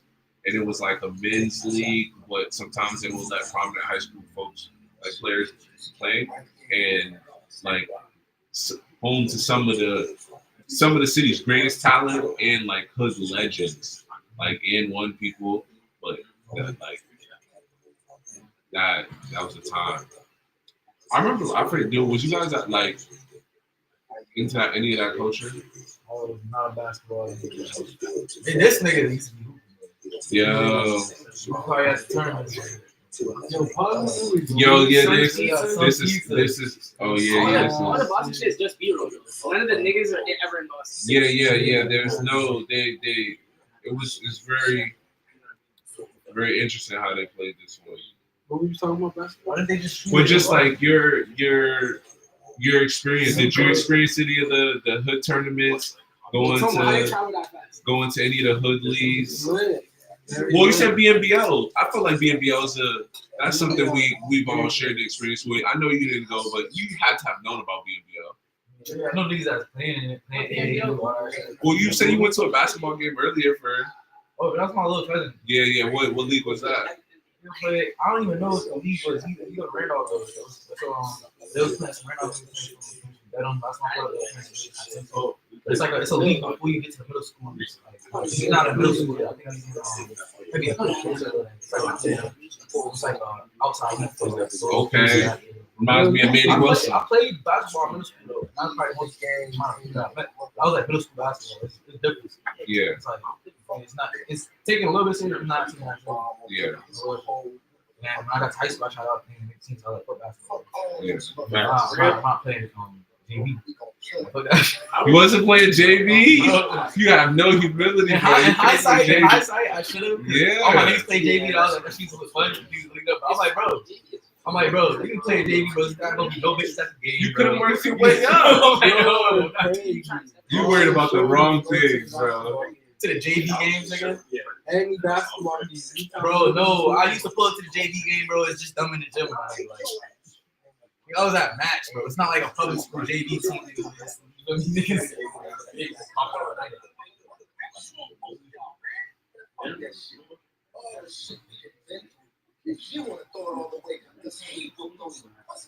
See, okay, so this is another important scene. I'll pause it here. Nubian. Wait, what? So this is crazy, right? This used to be one of the most prominent Black-owned businesses, not only in Roxbury, but I would say the entire greater Boston area. 24-hour store, supermarket, super red, books, incense, essentials, oils, everything you needed right here. Culture, magazines, context, everything you needed. And then if we look here, if you look down towards where we'll be going towards Mission Hill area, you see the old sign for the Joe's. That's right there, like W. Yeah, you see the old Joe sign, the sub shop. So it's like you see this now. This is a PLS. This is a check casher place. Unfortunately, you do have a rendition though. You have the bookstore that is next door now, which is kind of keeping that essence of Nubian Notion alive. It Shout don't seem out. like in the same vibe. I think they need more 24-hour spots out here. Yeah, I they think do. 7-Eleven kills shit like that. Yeah. They switched it around now to where I would say, but shout out DJ Troy for us and the folks over at why am I forgetting the bookstore's name right now? That's crazy. Damn, y'all never call. Yeah. I did try with them. It's Frugal Bookstore. Frugals. Shout out the good homies at Frugals, Fire Spot, and shout out Just Bookish since we're talking about Black-owned bookstores. Yeah, shout out Just Bookish as well. So Frugal and Just Bookish, if you want to go grab some good reads, go hit up the homies and do so. But this scene, we've all had those experiences where it's like a heated moment between the homies, and it's like we gotta figure out those situations and figure out differences. I feel like it's important having those conversations. I feel like outside of being artists, a lot of times we don't talk about those difficult conversations. We don't talk about that as just individuals, like how tough it is sometimes approaching and initiating those difficult conversations, getting through those, and then post that. What is the aftermath of that? How have y'all? I want to know more so from an artist lens, because I feel like there's a lot of times we can deal with that as artists, whether it's getting things done or collaborations, whatever the case may be. But how have y'all navigated, I guess, working out differences or approaching tough conversations? Smoke. You gotta chop it up. Okay, so it's that like super simple. It's been super simple. Yeah, you gotta chop it up. You gotta chop it up. You know? Especially when it comes to art, you know what I'm saying? You're not gonna do it, especially when you told real and on everything. You're like, yo, I don't wanna ride. Sometimes you wanna ride. Sometimes I don't wanna ride. You gotta just chop it up. Be real, bro. You feel me? That's how you get real art, you know what I'm saying? You can't just be like, yo, just it's just a box, you feel me? You gotta be honest, you feel me? You gotta be real. That's fair. I think it's different too when it's creative difference rather than like or creative disagreement rather than just like disagreement. It's like I think it's not might not be working hard enough. It's like I might not disagree like with whatever you're picking up, but it's like yo, you're not dropping enough, or you're not doing this. You know, like I want everybody to put to the session with more energy. Like, if we in here recording mode, why is niggas talking? Like, yo, if you put up here just to talk, you know, you chop it up. Yeah. It's like, it's carrying different shit. Or like, yeah, bro. I don't know. It's some shit. Yeah. It's bullshit. That's fair. Hey, we're watching this whole movie. We're trying to get through it. It's gonna be on the stream. Well, you said I cook, I have to cook on the stream. How you gonna control what this nigga you gotta speak? No, well, I have to tell you. I ain't walking down. Just gonna walk around for a while. I'll get up with you in the morning and shut down the hill. You still gonna do that? Maybe like big black, Robin Black. I figure out what's what. Make many think we don't know what he's up to. Alright. So I'll give it tomorrow, right?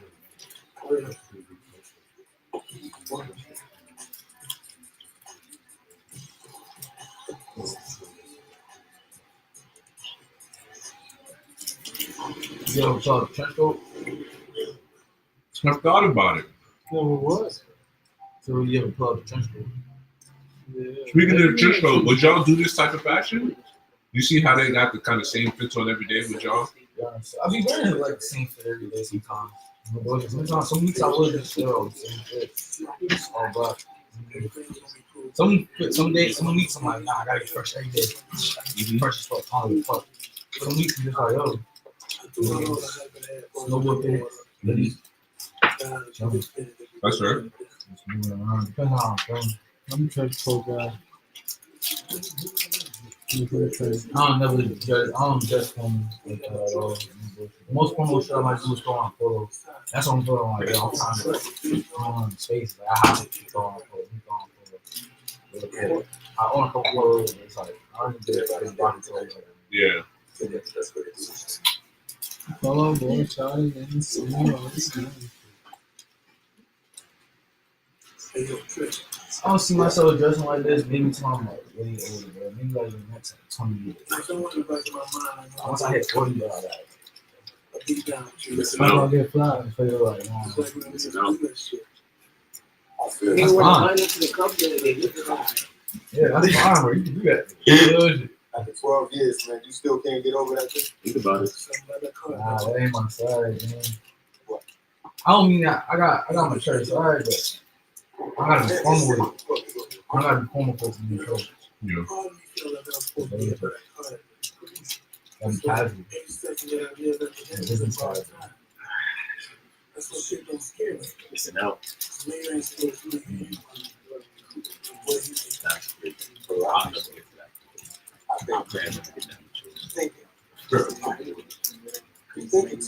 But you know, I did what you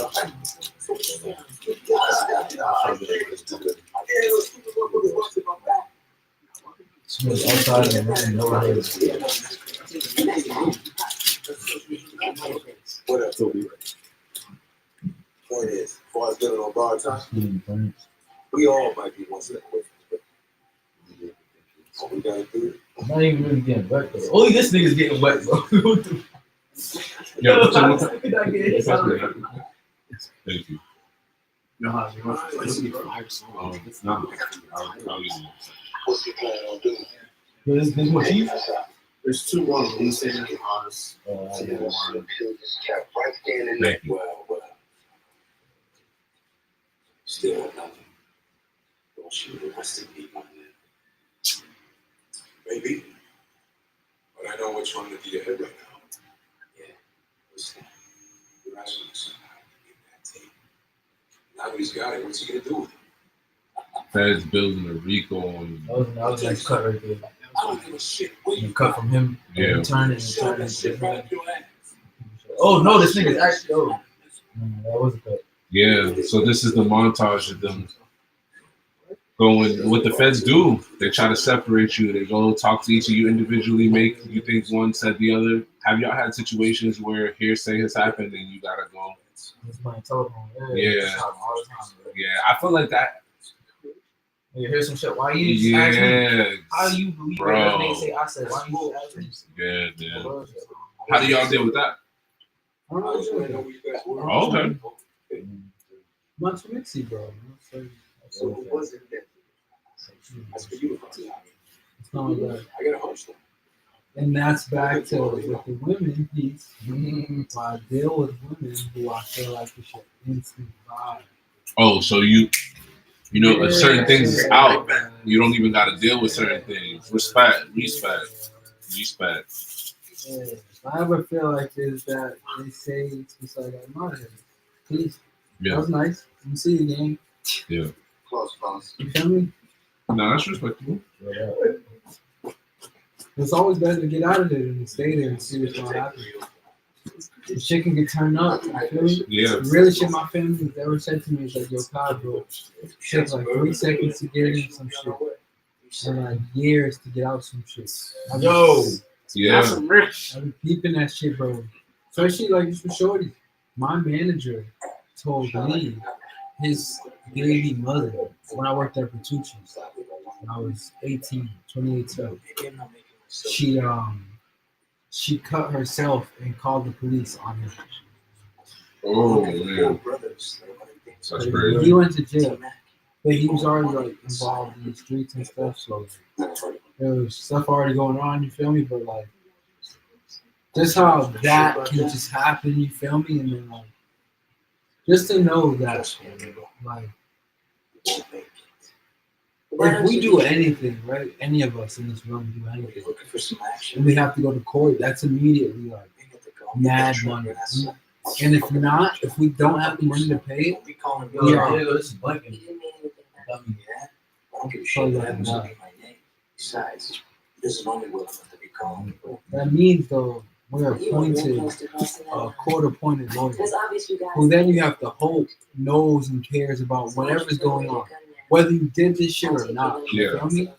So like, just noticing that, I noticed a lot of things in life is like surely on vibe and like precaution, bro. You feel me? Like actually precaution. Like we're just not like you feel me. We're just scary. Some shit you gotta just live with. You feel me? Especially women, you gotta just live sometimes. You feel me? But like, y'all just see the vibe, bro. Cause like, just who we are. You feel me? In today's world, biggest thing is child support. Smack a nigga down. Smack a nigga down real quick. You feel me? Like, and like I gotta make sure the vibes is vibing. Like literally. That shit will get us out of here, bro. Put me in the whirlwind. You feel me? Yeah, I hope nobody out there is dealing with that. If you are, Yeah, word. prayers out to you. Big prayers. Big ups for that, man. I know how that shit, you feel me? But like, so I just hope, you feel me, to actually be cognizant enough and aware enough to like understand, damn, the people I'm interacting with, I'm hoping for a good vibe. Like, that's all I'm looking for, good vibe. Yeah. You feel me? And then like, yeah, treat people how you want to be treated. Yeah, you feel me? Like, it's the energy, like, you feel me? And that don't be shit like that's like spoken. You know? It's not, No. it's not like, Bro, I didn't you even think the vibe could be better? Nah, you can't really say that. Yeah. How could we mesh more? It's not. Yeah. I've never said that to a teammate of mine on the sports team. Yeah. I've never had to ask my teacher how can we mesh more. It's like, It's natural. This is not. It's like, all right, I'm not gonna stress you it. gotta do it this way. You feel me? Like, you gotta do it this way. Where you been doing? Yo, this shit gonna get flagged off YouTube. No. Titties in the fucking. This is a good one. So this is to your point of like dealing with women and kind of like figuring out who people are and what the energy is. We can see now, you know, the arch nemesis in this sense, his woman, who we see here, has come to talk to you know, their oppositions, like her direct opposition. Her man is direct opposition. She's talking to in the middle of the club now. It's like outside of her man knowing. So to not really knowing what sometimes, you know, not to just put it on the women though. So I'm pretty sure there's dudes out there. I know for a fact there's gotta be dudes out there. So you don't know what people's doing. Yeah. Like we already know what that could be like, just like You just can't admit it, can you? Admit what? The real reason you can't admit. The reason is in your hand.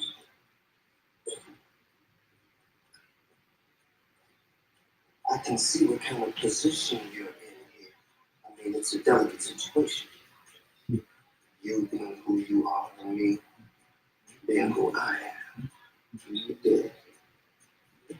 I want to look past all that to see you for who you really are and what you really want. Oh, of course. And you're going to give me what I really want, won't you? I aim to please. So are you going to do me right here? No, shit. I got something to be. Give me the keys. Lafayette Avenue. That's when I knew it was crazy because where's Lafayette Avenue out here? You don't waste any time. 147. Let's That's crazy. 147 Lafayette Avenue. I'm not hip. In Boston, never heard of it. Have you heard of it? Feel me? But we'll let them get away with that. We'll call that great proposition. Yeah, can we get a fact check from 147? Yep. Oh, it's road though, not Ave. Okay. There ain't no Ave. Oh shit, that's in Rentham. Oh, see, it's not even out Is it here. Rentham? Yeah. See, it's not even Rentham. Speaking of Rentham, He said he got the blitz from Brockton. He said the bro was robbed the gun store in Brockton. Yeah. So they dropping. They probably not just only in Boston. Oh yeah, that's very fair. That's very fair. I know he was talking about Rentham. Yeah, no. Whatever comes out of this. Look, back to this convenience spot. They got their own little wherever that is. Bar. Yeah. Niggas can own a bar. It was a coffee bar though. I'm with it. No bullshit. I'm with it. We got still charging. That's hard though. That's hard to deal with. Yeah. Yeah, liquor license is crazy, bro. Liquor license is crazy. Yeah. Crazy hard. They make You everything. gotta know somebody with it though. Like a bartender. Yeah. If you cop a bar, bro. Bro, we can do it. I'm with it. You gotta figure out where. Yeah, that shit would be different. Random.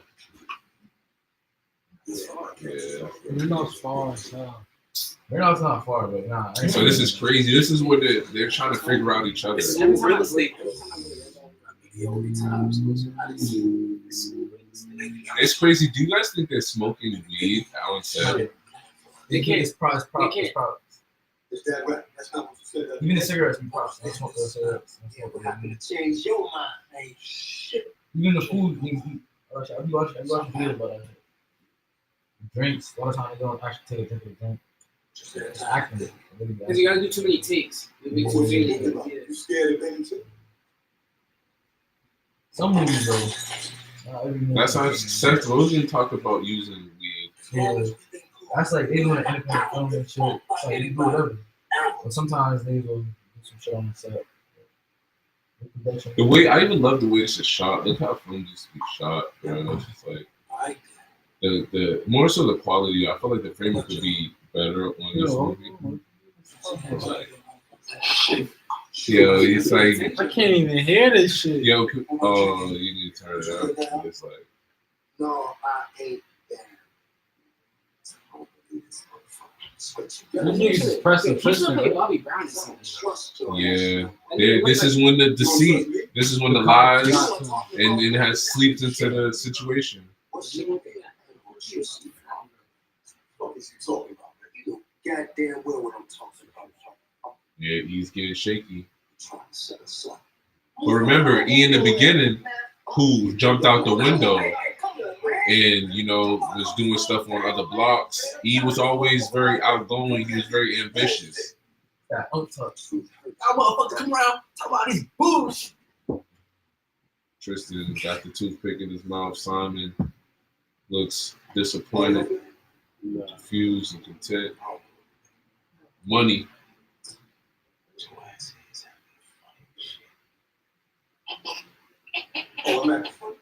All the time.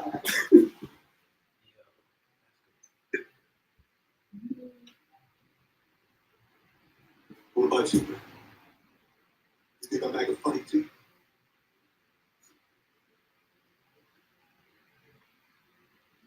You too? Has he been acting funny? Nah, dude, that want to just, I mean, we've seen it. He want to back out of the game. He want to develop a life. He's learning he's about to have kids. It's just like sometimes you want to put it down. Nah, they just don't got no, what you find is they got no money put up. They didn't put nothing to the side. They wasn't making no investments. Tristan was the only one that was thinking. And it's just like,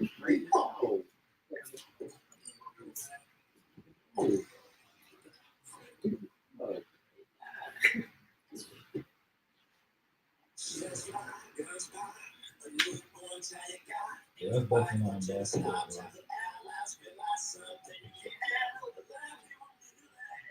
What? It's time for recording. Look, man. I just don't want to go down like that. We've been through too much to go down. Ran to the bush. this is a prominent scene. This is a prominent scene right here. Crazy. Get the fuck off me. You heard what she said? I gotta go. So,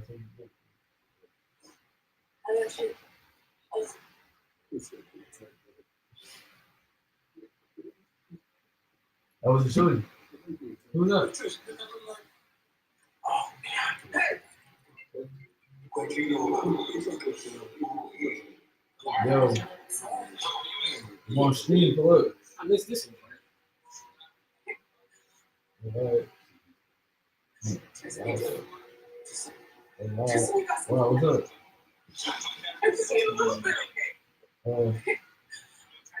Who is it?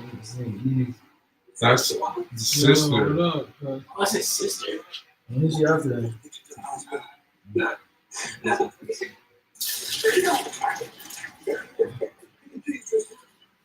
It's crazy. Oh, that's his sister. Yeah, it's crazy you find out like having to go through that process. You know, his sister was all on the street. But now this is another like I feel like there's just so many moments in this film that are just like pivotal moments to where we see now two parents who haven't really been with their son and know what their son do in the streets. Yeah, know what their son do in the streets, and this is how they're kind of reuniting over their sister being in the hospital over something that he contributes So to. y'all hustling, never checking out your phone. Yes, you go. This is where the frustration is coming from the dad, is because he with his daughter is now almost like on her last breath is because his son is doing it's just like literally having both sides of the spectrum, having both the user and the dealer in your household be kids that came from you. Also, too, the woman that plays the mother in this film is very popular. I forget the other films, but she was a lot of television as well. Comedian, I forget, or does it just a lot of comedic work? That's something I've been wanting to ask you for a long time. provided you a good home. Could have been anything you wanted to. Why do you so precious? How do I tell my father like a twin and a tornado? He said, "Why do you sell drugs?" And then the narration is crazy here. All I can say is, because I'm good at it. Nigga's a nigga. That's ego though. Yeah, and that's why I want to point out this scene. As artists, we know a lot of times we can suffer from that. Ego is pop. See, there's probably like some type of shit going on. But I want to ask formally, like, how do you guys deal with navigating your ego as artists, knowing you have to kind of have one? How do you go about navigating that? But wait, he said I'm I out. feel like there's a time and place for that. Always a time and place to have ego. Yeah. Or like to show your ego. But in that instance right there, I feel like people want to deal with like the reality and the truth of telling his father the whole truth.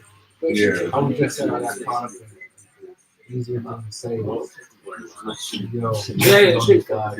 Yeah, at first I'm good. easier thing to say is I'm good at it. You know, you say, yo, I'm locked in with my friends, something happened, you feel me? Like, to really, He really could have said, bro, this is how I get my money. nah, like, it's not about the money. That's the point. It's not about the money. That's fair. It was never not about the money. No, but it's actually not about the money. Something happened to friends. It became more than about the money as it developed. It just became about power. Yeah. No, that's what he's saying. I'd be losing a flame. The origin was Someone give me a lighter. Sorry, right behind you. Oh, behind you.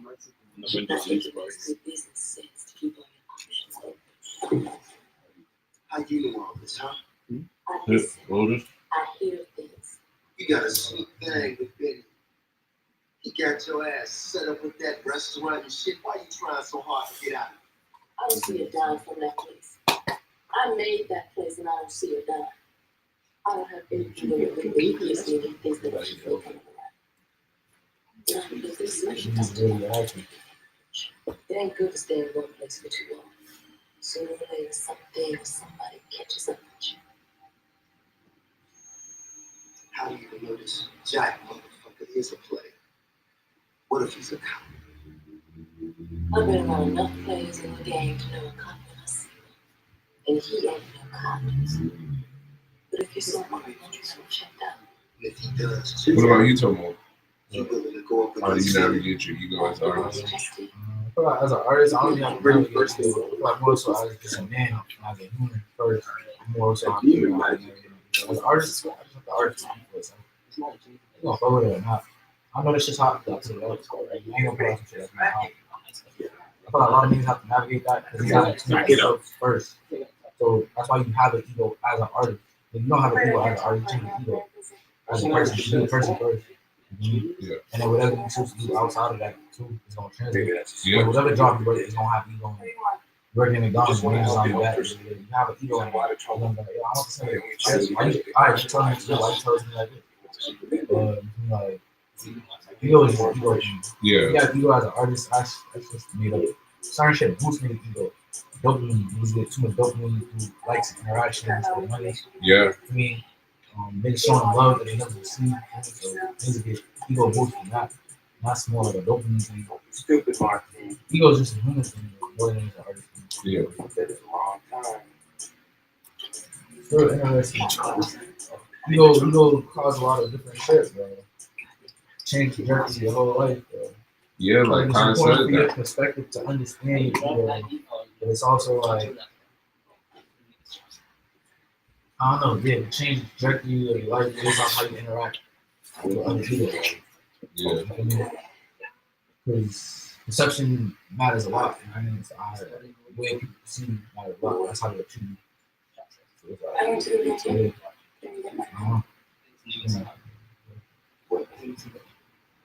Six.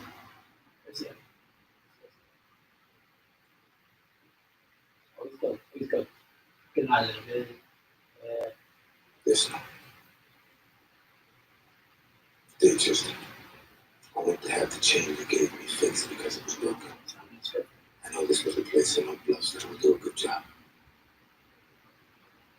Thinking about us, the chain reminds me how much I love you.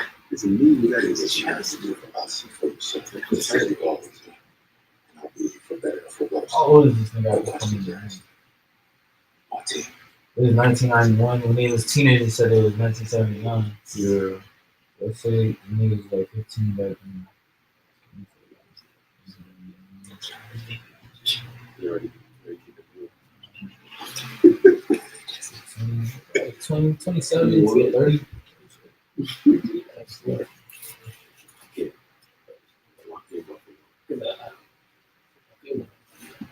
You gotta keep anything from me, my team, right? Anything important, I mean. Alright. Y'all over there watching football game? Who's winning? That's just as a Chiefs up by 3. Makes you gotta feel good. design. Last few minutes. Up the minutes. They're only at 3? Fuck with them cops. Yeah. I'm not Bills really- winning. I'm not 32. You got Bills winning? I don't know. Yeah, me too. I'm tired of these niggas. Singing niggas. Yo, Travis Kelce. Wait, what? Oh, the rematch. Bro. Beast. Look, just I don't feel well. I'm just gonna do my job.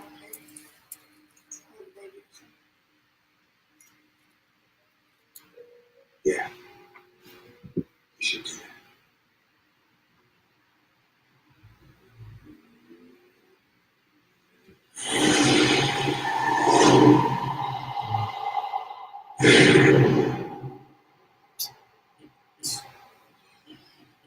Are you wearing pajamas? Nah. Sometimes, yo. That sounds mad funny out of context, but it's because this nigga's wearing sleeveless fucking pajamas. That is crazy. Sleeveless pajamas is insane, bro. And Christmas. I would say Christmas morning. I would say Christmas. A better question. Have you had night sweats before? Night sweats. Oh, yeah.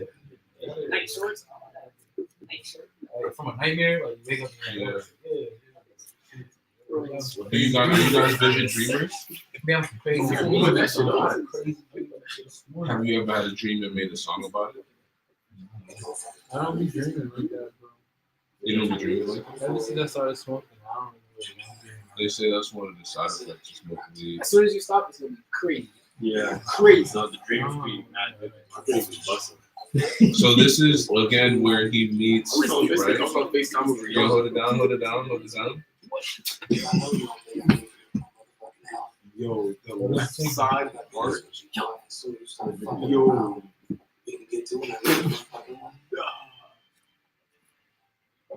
This is the Twinkie from earlier in the film. Yeah, the OG. That's him? Yeah.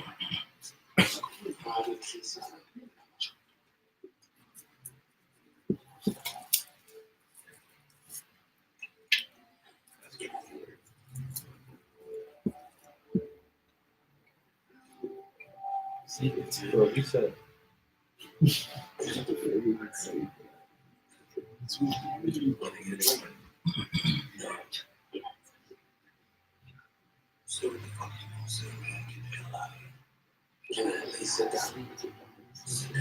Yeah, man. Pajamas, sitting here.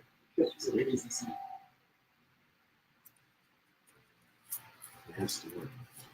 It is disgusting. Everybody was swag out in the sleep. So let's talk about it. EPs or albums? You guys are doing EP would break the internet, but I want to know individually. Like, what do you guys feel? Are you EP single? I don't even go in more deeply. Single, like EP, I've been experimenting with singles this past years, trying to learn how to drop singles. I Yeah, think it's important to drop singles. No bullshit. I don't think it's necessary. I think it's important. yeah, To drop singles. I like albums and mixtapes. yeah. I like EPs too. EP just like you putting out a smooth little pack. But I think EPs is just like you shouldn't be an artist that puts out EPs. Like the EP should be like, all right, we're putting this out to promote that we're dropping an album soon. Yeah. So like EP is like giving a teaser, it's like advertising for the album. It's not niggas just only putting out EPs. If you only put out EPs, I don't think you're an artist. You don't have that capability to create an album. Even if you're a rapper, you should be able to make a mixtape. I don't think every rapper needs to be able to make an album. They should at least be able to make a mixtape. Yeah. And then from there, it's like, all right, you test your artistry. Are you more than just a rapper? Are you an artist now? And can you make an album? No, that's fair. But you said something. You said you don't feel like if you don't make an album, you're not an artist. That's interesting. Expand. I want to know, Kai, with a single EP or album. I prefer an album to a single. Album, honestly, mainly album. It's a body of it. It's like listening to a book. Authors should have like articles or Yeah, so this is a very pivotal moment. You find out this is his father. And so I don't know if you remember, there's a car that almost hit Simon earlier in the film, and later in the film the same car passes by, and then he wakes up in this nightmare, and the person who was in that car the whole time is at his door, and we'll see that later on in the film that it was actually Twinkie that almost ran into Simon earlier in his life. And he is really sick. He is really sick because you'll see why he's a sick man. But this is another important part of the film. Yo, that is so funny. Yo, they have to do that shit to get real. I'm like, what the fuck? You and your friends. You got too large. You made it nervous. Some of the fat niggas got the dogs in that thing, bro. The fuck you talking about, man? You know what happened, man? You allowed. Close that place down. You got no business out of there. Well, what do you still that? E. And it was because someone was doing business on Blue Hill Live still when they said to shut it down. And who was doing business on Blue Hill Live? If it wasn't Simon, because look at Simon's response. And it wasn't Tristan, so it could only leave Money or E to have been still doing business outside. And we know who went and did business outside on other blocks in the beginning. Who was the first person that got into trouble? You should have shot that nigga for the win. You should have been shot that. After he told him that, you're my son. Was he actually really his son? Yeah. Simon's mother was a prostitute, unfortunately. But Twinkie just took a liking to her. Yeah, he's a sick man. I think almost caught him. He had a chance. There's a flag.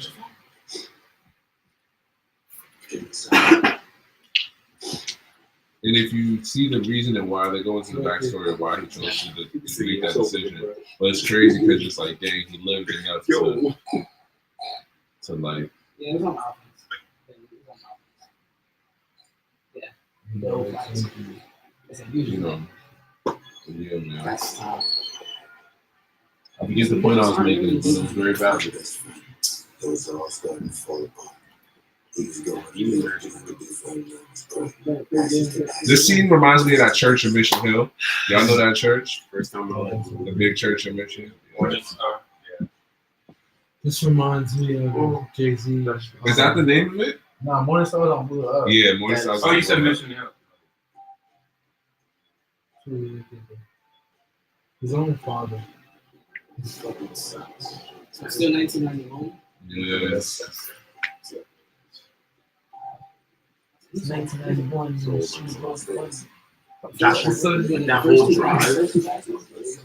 That whole drive was just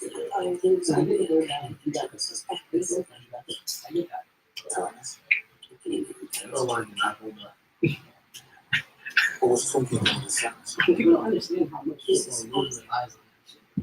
Niggas don't understand that. Like, you don't get that. They can care enough. Shut up. Actually, they think people go around tough.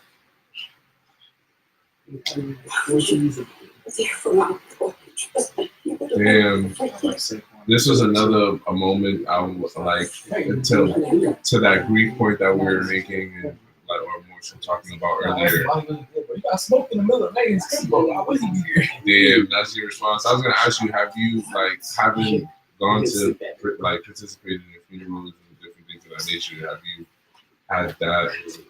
Somebody just tuning out.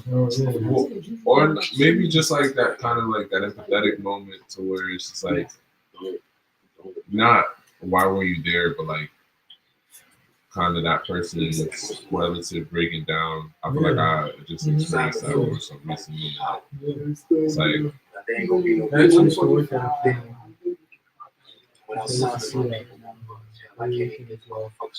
different families, especially families I didn't even know.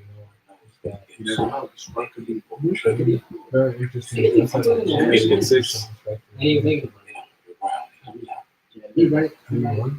good bread though. I feel like really that was like directing traffic. Open the door. Like to see that interaction, because even with him saying a lot, it's like sometimes be a lot. Like saying, yeah. A lot. My friend passed a couple of years ago. We got I went to Tomo and like we passed so I grew up with her. Now my mom started bringing me around. I could tell certain things like first time it was like it was like I could do it. It was like my mom's not bringing me around. So I keep saying stuff like that with grief processes and people different. Everything, yeah. Definitely good. Very good. I'll tell you what. Let's go. Back to society, you know, reality set back in. This is when you gotta tell your old lady, like, I need you to do this.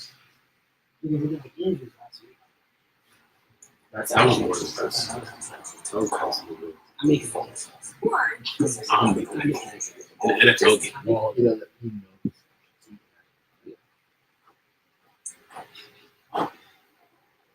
So Lamar should be Lamar Jackson. She was good. No, Well, who's winning? She's beautiful. He said he wanted to help you. Yes, he is. Oh, you think she was That's how you know how to put a ball I wouldn't do that. I wouldn't help him do something like that. Ain't no system lying, man. I'm not lying, Kristen. I didn't do that. I She's told like him when prime time 28, 30. Of course. And Tyler came to me a while ago, and they asked me if I wanted to tell them anything. If there's anything that I had to tell them, to give them a call. But I didn't tell you because I know how you feel about the police. But for some reason, I thought that they Man, we was talking about this earlier. When Ross Barbershop got broken into, I gave Taurus and Talking Tyler about this earlier. So we were talking about the idea of white lies. And like that fact that someone says not everybody lies because they said themselves that lie.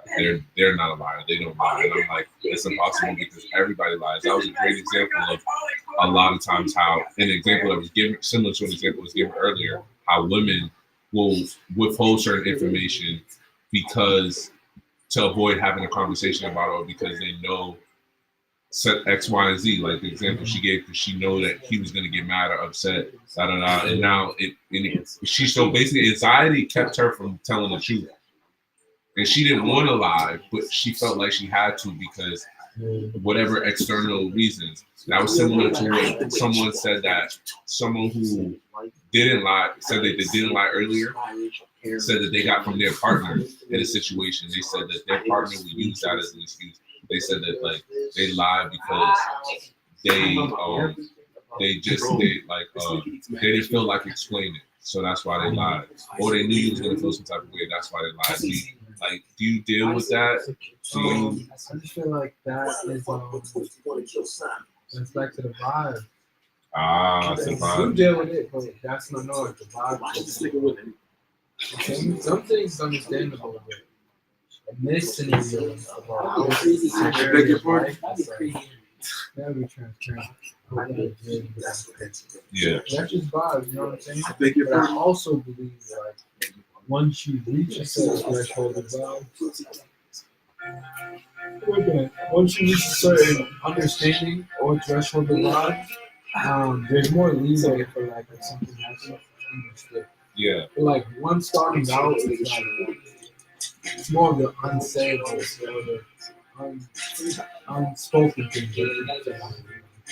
The things that don't that unspoken things that make everything. Yeah. All the unspoken, but one shit is known.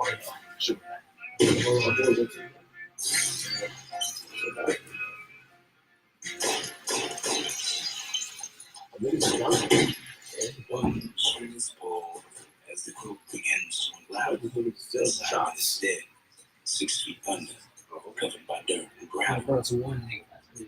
Now you're drowning. I like the use of poetry. I like the elements of poetry. I like the synchronicity. Like they tried to. There's a real poetry to this film. Like from the framing, like from everything. I feel like there's this in filmmaking, excuse me, that doesn't exist anymore. Yo.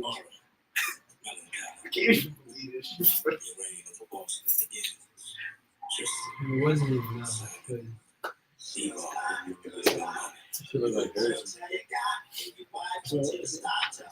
Yeah, to the white lodge, that's like vibe. I'm not gonna say it's the easiest thing. The game is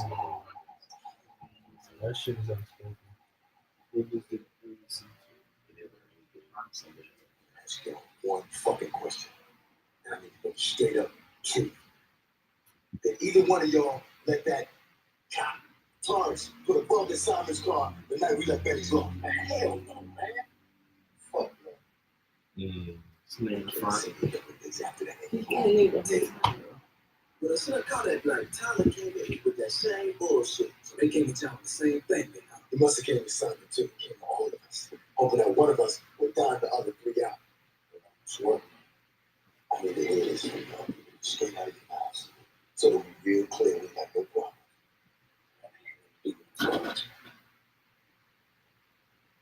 I wouldn't let out my homies, man. That's crazy. You on? Yeah. Come on, bro. Y'all been watching like I have. Nigga lie with a straight face. Nah, that nigga didn't even go kill Twinkie. I seen his eyes. Nah, bro. You seen his eyes and the way she looked away too, bro. He's been the nigga that's been doing fucking shit the whole time.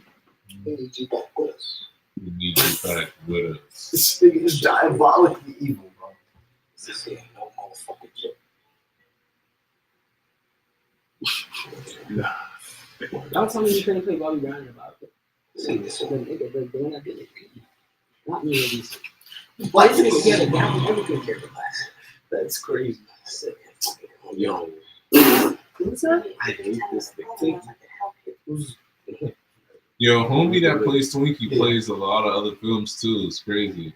It's just like this is one of his more rarer roles.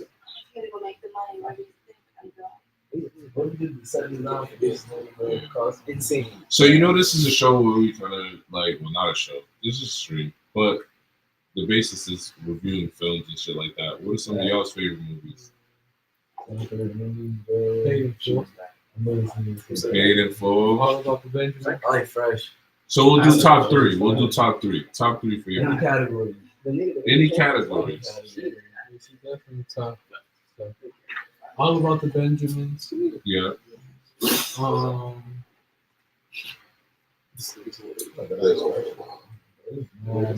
Fuck you mean, like, He Got Game. He's a show. Whoa. You're in a deep bag right now. Niggas don't watch movies. They love the basketball. You just said Three black movies. Yeah, Bro. exactly. You got no Yeah. range on your Yeah, shit. yeah, You told yeah. niggas don't watch movies. I thought she was gonna go. I thought she was gonna give us some, but that's good. That's good. I can see the trajectory, the love trajectory, though. It's on the Matrix. Okay. Honorable mention. That's good. Honorable mention. So, what you got, Tomo? This is, but I want to real quickly before I would like to pull out the nuance to this approach. Let's show the maturity and growth. You remember when they originally robbed? They broke into the crib to kill the original op. You see now the sequence. You see the precision. You see the execution that is being shown here when they're committing another yet homicide. Unfortunately, it's done with much more grace. It's done with much more skill and intellect. It's a hit. He's smarter than the other. But they committed a hit in the beginning of the film. But it was just sloppy. sloppy. No, I see what you're saying. I see the First. It's broke.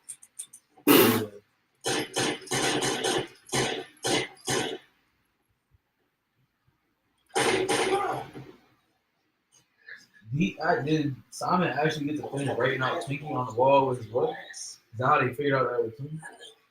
Nah, they said that it was TW written. You just put it against the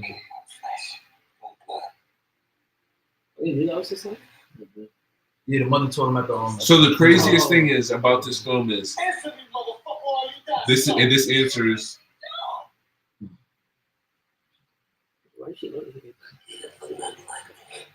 So the real reason that Twinkie did it is because their main option. I never seen nobody come up like that.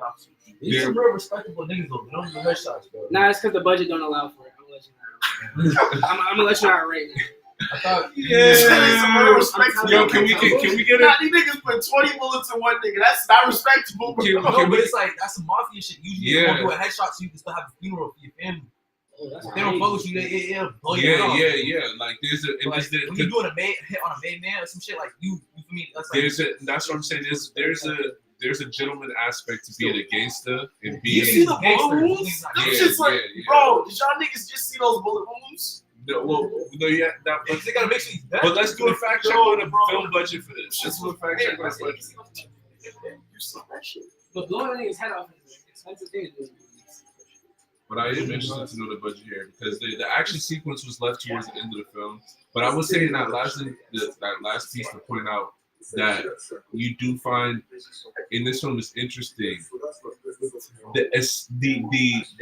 While we would think in an environment that is as chaotic as the one that they're creating and selling drugs, they're trying to avoid death. The reality is that everyone is trying to escape prison, and that's why Twinkie killed Simon, because their main op was going to rat on Twinkie's operation of pimping and prostituting hoes for as many years as he's been doing that. And he's been, the police, the cops, those same cops, those agents, those detectives have been sleeping with the same prostitutes that Twinkie has been putting on the corner. That's doing the same business with homie that's got the crack, is giving it to Tristan and his people that's dealing it. Everything's connected, and that's what you realizing the whole time. By the end of the film, you realize it's all connected. The budget of the film was 1.2 million. 1.2 mil. Yo, what? This is pretty good for 1.2. Yeah, 1.2. Back then, that's a lot of movies. That's a big budget, and look at it, look good. Yo, we can go do it. Yo, Blue Alive 2. Hold on.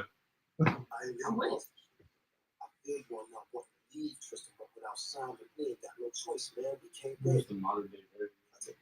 I said it makes sense why it's a lot of close-up shots. Yeah. Something the pig told me not to go, and I really meant to say no. That's why they couldn't shoot on location in Boston either. The permanent shit, the permanent shit. Yeah. Cool. Look, I'm gonna meet y'all there. I gotta go. See, this is another moment. 3 seconds, like you mentioned kind of earlier. 3 seconds can change your life. He had 3 seconds. They asked him, "What's he doing? Is he making a decision?" This plug calls. He got this thing. He knows he wants to get out of the game, but his homies is asking him to be loyal. And he says, in his mind, "I know I want to just go with my wife," but out his mouth says something completely different. Ah, isn't that sweet? You got a little trip there, you go. Man, what the fuck did you want?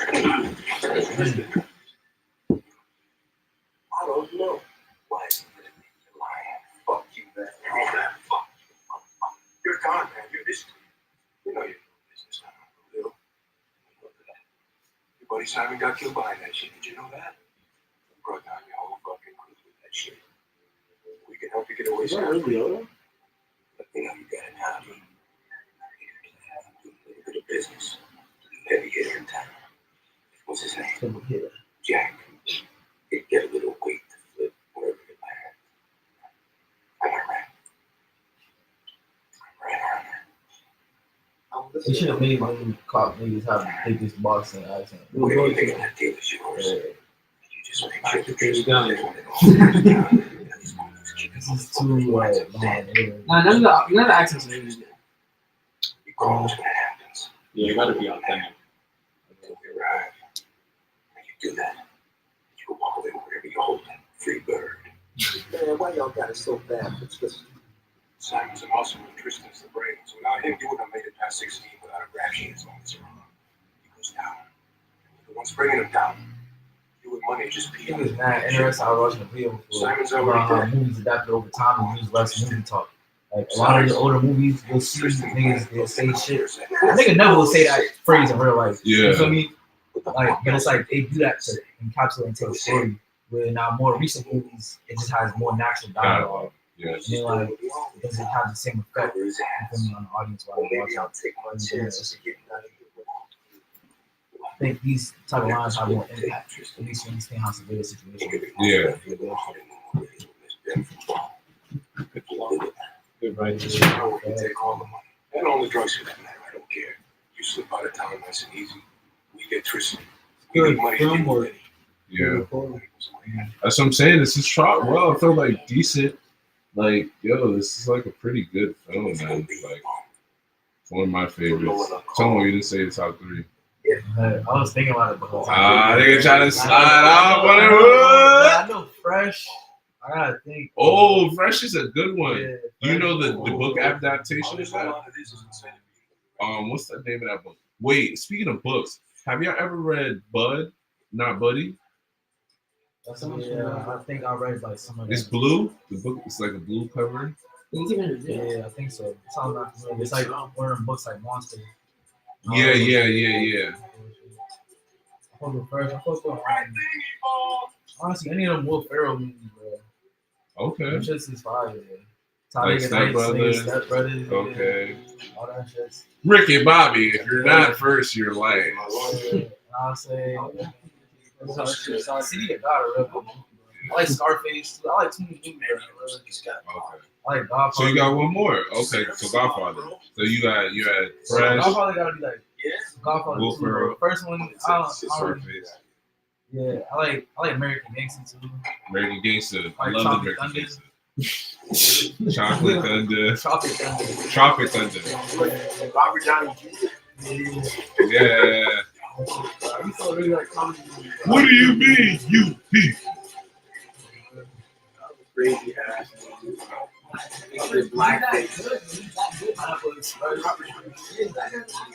Back at the beginning of the film.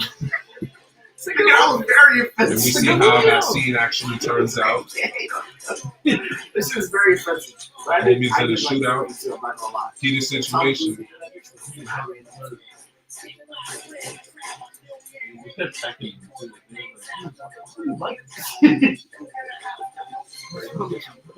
Nah, flipping clips is crazy. Nigga said, nah, nigga, in the first fight, nigga was throwing knees. He went like, are these the same cops? Nigga ain't even shoot. I was terrible. Come on, man. Saying niggas chill. Why the music just stopped, man?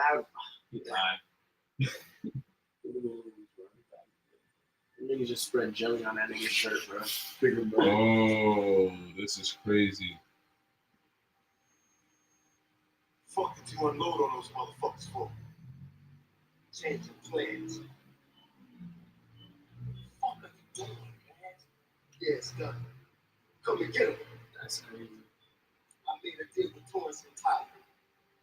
They coming for Tristan's ass. Well, they shoot this nigga right here, man. You did not do that. They called me, man. Called me, girl. I just pop this nigga and leave. On edge, man. I'm not gonna lie, the way the shoulders on his suit is on E's suit, it looked like he got a big ass suit, like an oversized ass suit. It's so stupid. He might have clip some too. Like, look at Judas over here, man. He don't give a shit about us, man. He never did. I gave up everything. Man, everything you did, you. He and Honey was just fucking gay. What the fucking gun? Damn. The fuck, man? The fuck? Fuck is wrong with you, man? We family. This how you treat us? I didn't mean to do that. You know not to move when I got a fucking gun in my hand, money, man. You know that shit.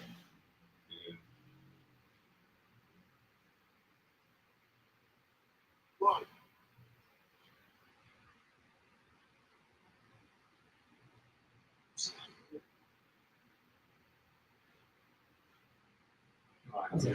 Damn, boy. Nah, you got to, bro.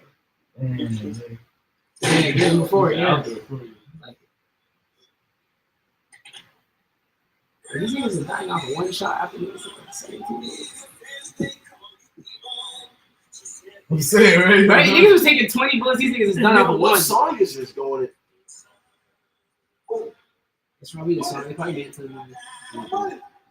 Niggas beating up though. Probably yeah, like, so we've kind of reached that point in the stream where, like, you know, as we come to a close, like, this is a great film, Blue Alive, but like, see drugs. yeah. But you didn't really see drugs. Like, they did not show drugs. It wasn't a lot of explicit drug use. You know, it wasn't a lot of explicit drug use. It was more analogy based and metaphorical. But I feel like the idea of this film, I don't feel like movie back then was that raw anyway to show you all that shit. Yeah. It's more than 5. Yeah, it's definitely the R rating is different than what's now too. Yeah, it's the art of it. It's the art of it. This shit is deep. But what I wanted to say is just like, as you know, it was Tristan's whole thing was to transition out, to be able to do other things. So I feel like a part of this is this platform of diving behind artists and who people are and kind of getting to know more about you. Kill the wife. You know, as you can see, it's all tied together. Like, Yeah. It's crazy. Can't be working with the men.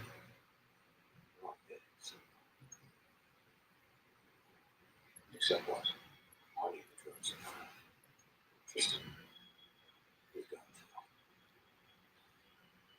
What about Nicole? Right here next to a boyfriend. You fucked up what Tristan got. You got a pass his bit.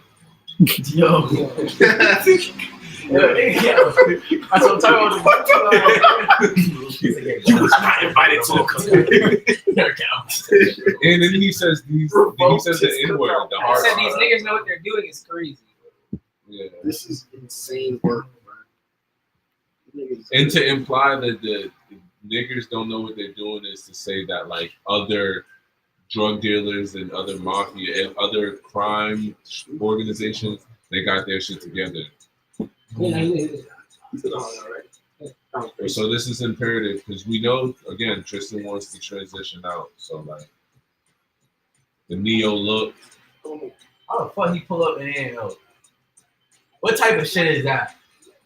If you've been in the building, multiple times over the years. But he know this nigga is hot right now. He know he just smoked all these things, bro. But I just you see, he came in like Neo. What the fuck is this?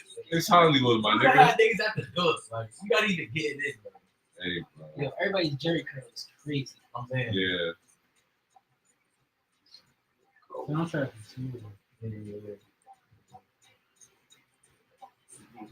I feel like that's another opportunity too. Like, what would that soundtrack now from a film like Blue Alive sound like? That would be, that would be crazy. Stop moving, motherfucker. The R&B on that shit would be even crazy. But that's not what I came here for. I'm hoping to hear that. Hangover is that's a good series. Hangover 2. Hangover 2 is the best one. Hangover 2 is the best Hangover. You could not be me. It's number 2. I want my life back. See? So that brings me, like, as this kind of, it's hard to finish out the film. The last question, kind of like a part of what this platform was for. Like I mentioned it before, diving into artists and who you guys are outside of the art. What is something that you guys want to be remembered for?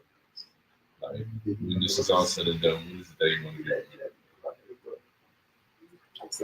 Just want to be remembered. I want them to remember. I walk out of here. Remember, it's like being used to do this. I want the word that I remember is still have impact. Impact you show, not just that we used to be. Like, yo, you see this influence here. You see the impact of our kind of Yeah. That's it.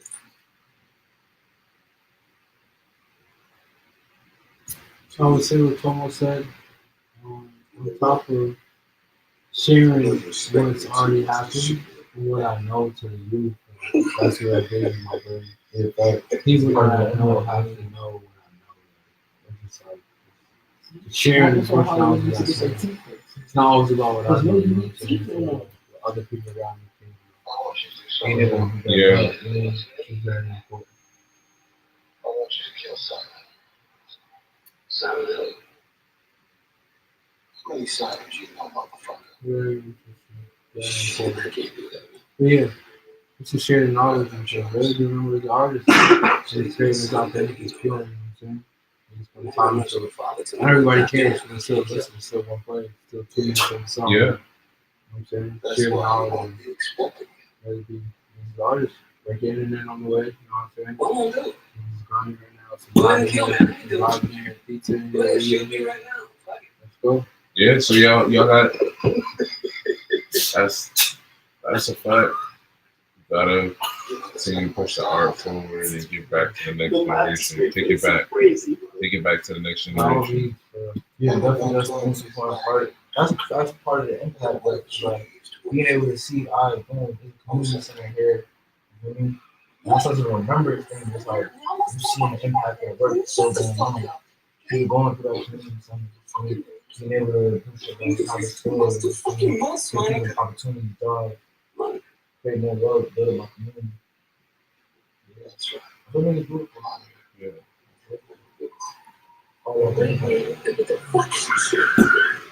What did you say? Just thinking with the little fucking nigga touch this. Let's make a tricks do shit.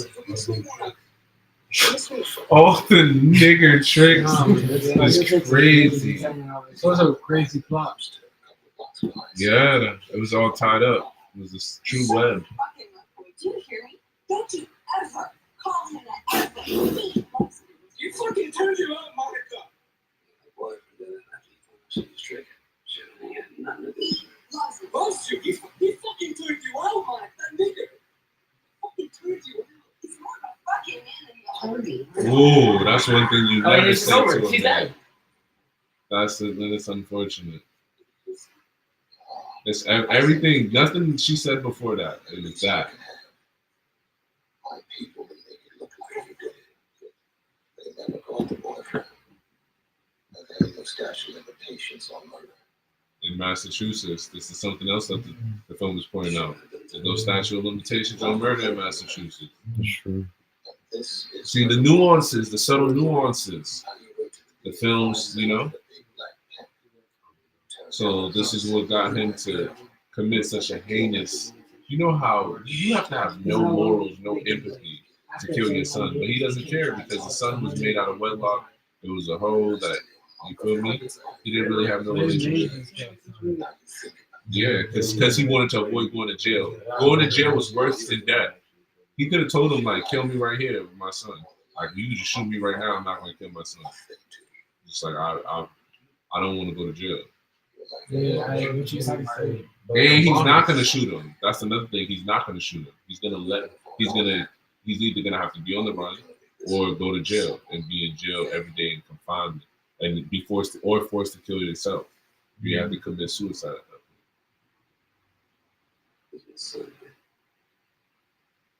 See, he has some. You see, You brought him in the world, mm. and you're gonna take him out.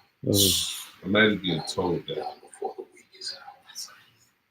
And mind you, you in a whole different game. You in the pimp game. You're not in the drug game. But this nigga's so much of a boss that he's overseeing what you got going on in your world. Right after Simon's funeral. So they broke it down how it was supposed to go.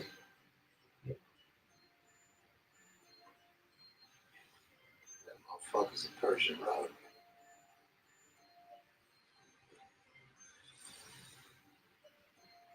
But it's just like, how did Tristan have the room up? Who knows? That's what they never touched on. Get the fuck out of my sight. Why you talk like that, bro? That villain talk. Yeah. I don't know why he reminds me of Fishburne so much. This is an old black nigga, light skin. His face look raw as hell too. It's a nice little flashback. Oh, Torrance and Tyler put a wire on a Twinkie just in case you try to cross it. Twinkie made a copy of the tape. This is swing right. Cops were. Nah, yeah. I forgot. I just forgot. That's how they were able to put the bug in the car.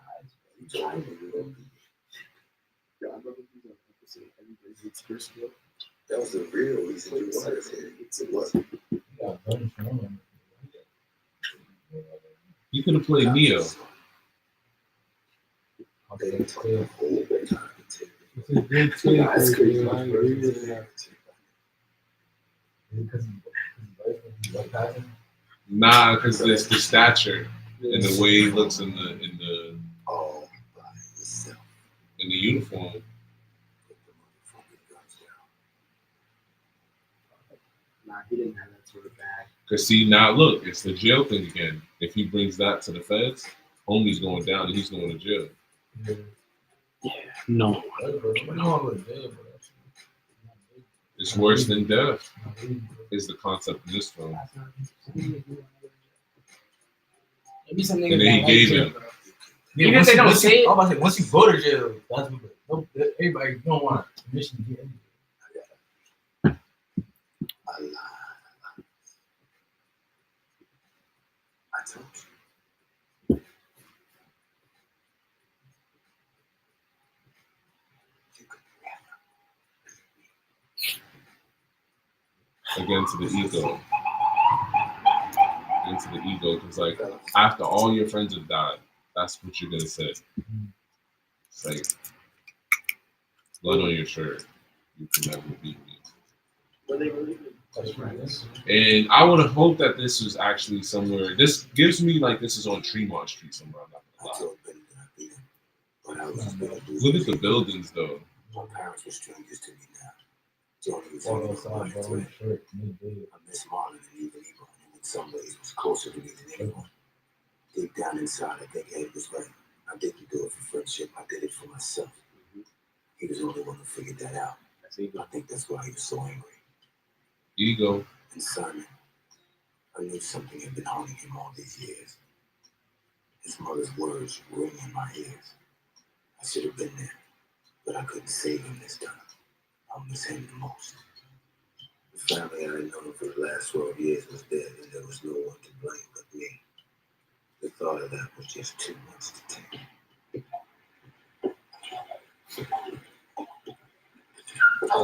Oh, yeah. In the car? She go in the whip something. Nah, never. Happens.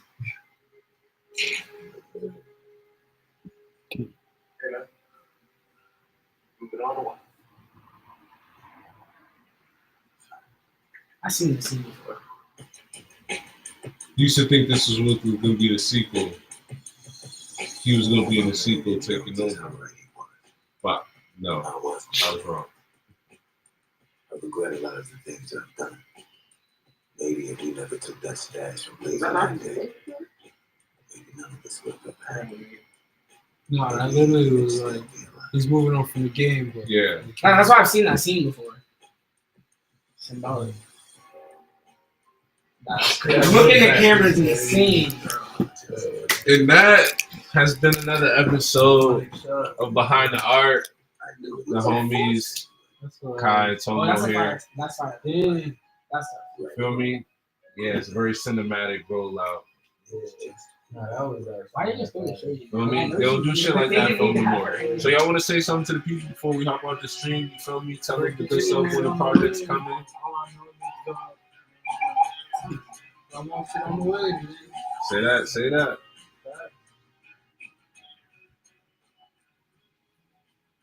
Ah. Yo, life is art, man. That's all shit. Life is art. Shout out all my niggas, man. Shout out Su Casa, man. Shout out HAAWWS, man. Shout Shout out out HAAWWS. Thank you for Yes, sir. Of course. His vibe out. You gonna see when we start the bar, man. Say that. Yes, sir. On the way, man.